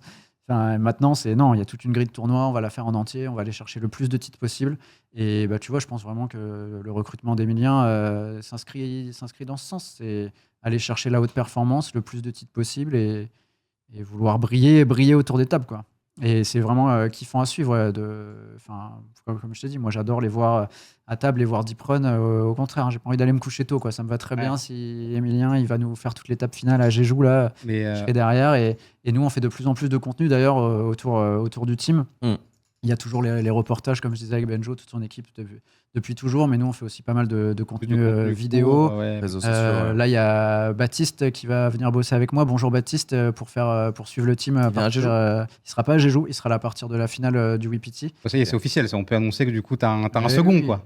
Enfin, s'il va faire son contenu, mais oui, il va bosser avec moi, complètement. Et il y a Raoul qui fait aussi du contenu pour l'Espagne, qui a commencé lui les Onyx Poker Series à Chypre. Du coup, qui va un peu bosser plus avec Joao, Léo, Adrian. À chaque fois, on va suivre tout le team, mais oui, effectivement, c'est plus naturel pour lui d'aller vers Adrian et Léo. Mais voilà, ça, c'est vraiment pour les réseaux sociaux où il y aura du coup les vidéos de Bonjour Baptiste en France, les vidéos de Raoul en Espagne, et puis évidemment toujours les miennes qui ont continué de poster, de faire le maximum de contenu, et puis voilà, de mettre le team et toutes ses prouesses en avant. Ouais. Okay. Et le poker en général, c'est quoi la prochaine révolution, d'après toi? Qu'est-ce qui va faire que ce jeu continue de grandir? À part les Space KO. Vous l'avez, votre révolution en tête là? C'est pas évident ça comme question. Hein.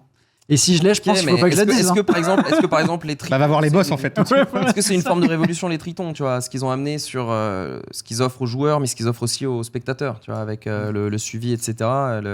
La scène high stakes qui a explosé. Est-ce que c'était un pari qui n'était pas forcément évident? Ça a 10 ans déjà les tritons là. Ils fêtent leurs 10 ans. Pour moi, c'était nécessaire justement pour ce côté suivi un peu élitiste et classement à mettre en avant. Alors, est-ce que Winamax va lancer son circuit high roller? C'est pas trop dans l'ADN. C'est pas dans l'ADN, mais regarde l'ADN du team, il a évolué, il a beaucoup changé. Et aujourd'hui, il n'y a plus la Top Shark. T'as la Team Pro Experience. T'as le droit de frôler l'excellence pendant quelques temps. Tu peux. Ça pourrait être quelque chose un jour, je sais pas. Une révolution, en tout cas, j'en ai pas tant donné là directement. Moi, ce jeu, le jeu se révolutionne par lui-même déjà tous les jours, quoi, si tu veux, où il continue d'évoluer, de grandir, et c'est ce qui fait que c'est cool, toujours stupéfait de voir de nouveaux moves arriver. Donc vraiment pour le jeu en lui-même, déjà, il continue de grandir et d'évoluer. Et après, c'est à nous de nous réinventer en fait un peu chaque jour. Alors j'ai pas de révolution, mais par contre, ce que je peux te dire, c'est que chaque matin, je me réveille en disant qu'est-ce que je peux faire de mieux dans les émissions, qu'est-ce que je peux créer comme nouveau contenu. Et ça, j'ai toujours plein de nouvelles idées. Je sais pas si elles sont révolutionnaires, mais j'en ai plein. Et c'est chaque jour un nouveau défi de se dire là, on dort pas, hein, c'est cool ce qu'on fait, mais on sait à quel point tout va vite. Il faut que la prochaine émission que tu fais, elle soit meilleure que la précédente. Il faut que tout grandisse, que tout évolue. Donc moi, cette remise en question permanente, je l'ai. Après, si j'ai une révolution, j'en ai pas. Tu la gardes pour moi. L'instant. Magnifique. Bah écoute, c'est pas mal. T'as d'autres questions ? Moi, je voulais finir sur un truc qui est un peu bateau, mais que j'ai envie de savoir. Qu'est-ce qui fait, toi, aujourd'hui, t'es l'un des gars qui côtoie le plus au quotidien les meilleurs joueurs du monde, notamment ceux du team. Qu'est-ce qui, toi, t'apparaît en premier ? Qu'est-ce qui, pour toi, fait la différence quand tu vois un Joao ou un Adrian, par exemple ? Qu'est-ce qui, toi, te saute aux yeux ? Tu te dis, mais en fait, ouais, ces gars-là sont différents des autres. C'est pour ça qu'ils sont là. Juste ça, ils sont différents des autres. Je pense qu'ils sont nés déjà différents dans le sens où c'est des compétiteurs comme j'en ai rarement rencontré. Je peux te raconter un truc avec Adrian qui m'a marqué et restera ancré en moi. On fait le séminaire avec le team et là il y a un petit pari qui s'organise. Stéphane Matteux et Romain Lewis au paddle contre Adrian et moi.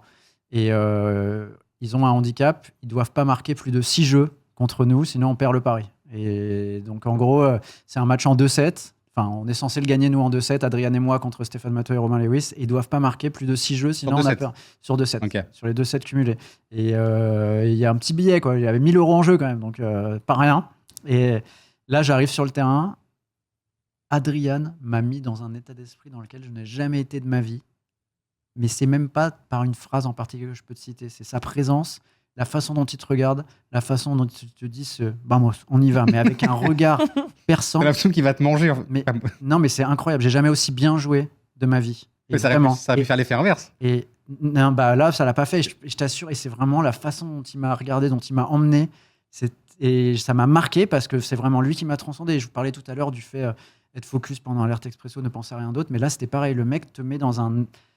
T'es dans l'instant présent, t'es là, t'es nulle part ailleurs, et il arrive en fait à te faire switcher et à faire devenir un champion. Et je sais qu'Adrien, il est comme ça aussi. Il bosse énormément, mais il a aussi cette faculté à toujours prendre la bonne grosse décision au bon moment. Il sait être dans l'instant présent et il sait que même si mathématiquement c'est peut-être pas ça ou quoi à ce moment-là, enfin, il arrive que ça soit par son expérience, par la façon dont il a étudié le jeu, à toujours prendre la décision au bon moment. Et je pense vraiment qu'un mec comme ça, il n'y en a pas 10 par génération, en fait. Et moi, je le compare à un Verstappen ou un Alcaraz. Ouais, c'est un hyper champion. C'est un génie de sa discipline, quoi. C'est un génie de sa discipline, mais s'il n'avait pas été champion de poker, il aurait été champion d'autre chose, ce mec, en fait. Ok, donc toi, t'es partisan de, en gros, s'il s'était mis je sais pas, aux échecs ou au curling, je pense. ça aurait été un champion de curling. Je pense, parce qu'il est capable de te transcender et de se transcender. Et j'ai rarement vu ça ailleurs. C'est vraiment l'hyper champion par excellence. Ok, je pense que ça donne envie. Je pense qu'on peut clôturer sur cette belle définition. On essaiera de l'inviter. D'Adrian Mateos. Le jour où il faut qu'il parle un peu français quand même. Il nous parlera peut-être cette de cette. Oui. Vous avez gagné ou pas? On a gagné. Voilà. Non, vous avez gagné le pari. On a gagné 6-3, 6-2, je crois, quelque chose. Ouh, okay. Pas si facile. C'est close, mais on a gagné. C'est un pari, hein. Merci beaucoup Harper, magnifique. Merci à tous de nous avoir suivis. Merci Damien. Juste, j'en profite là parce que c'est un nouveau format, donc encouragez-le si ça vous a plu. Laissez un commentaire, donnez vos avis. Vous avez peut-être des petites anecdotes aussi qui rebondissent sur une de celles qu'on a citées, sur vos voyages, sur vos travaux, vos boulots, ce que vous voulez. Et puis vous laissez un like, vous abonnez à la chaîne. C'est bête, mais il faut le rappeler, c'est important. C'est toujours, on va continuer de le rappeler encore pendant un petit temps. Parce que là, on a fait une belle évolution en même pas un an. Ouais. On est toujours content. N'hésitez pas à liker, abonnez-vous. Commentez, c'est important pour l'algorithme aussi de commenter un petit peu les vidéos.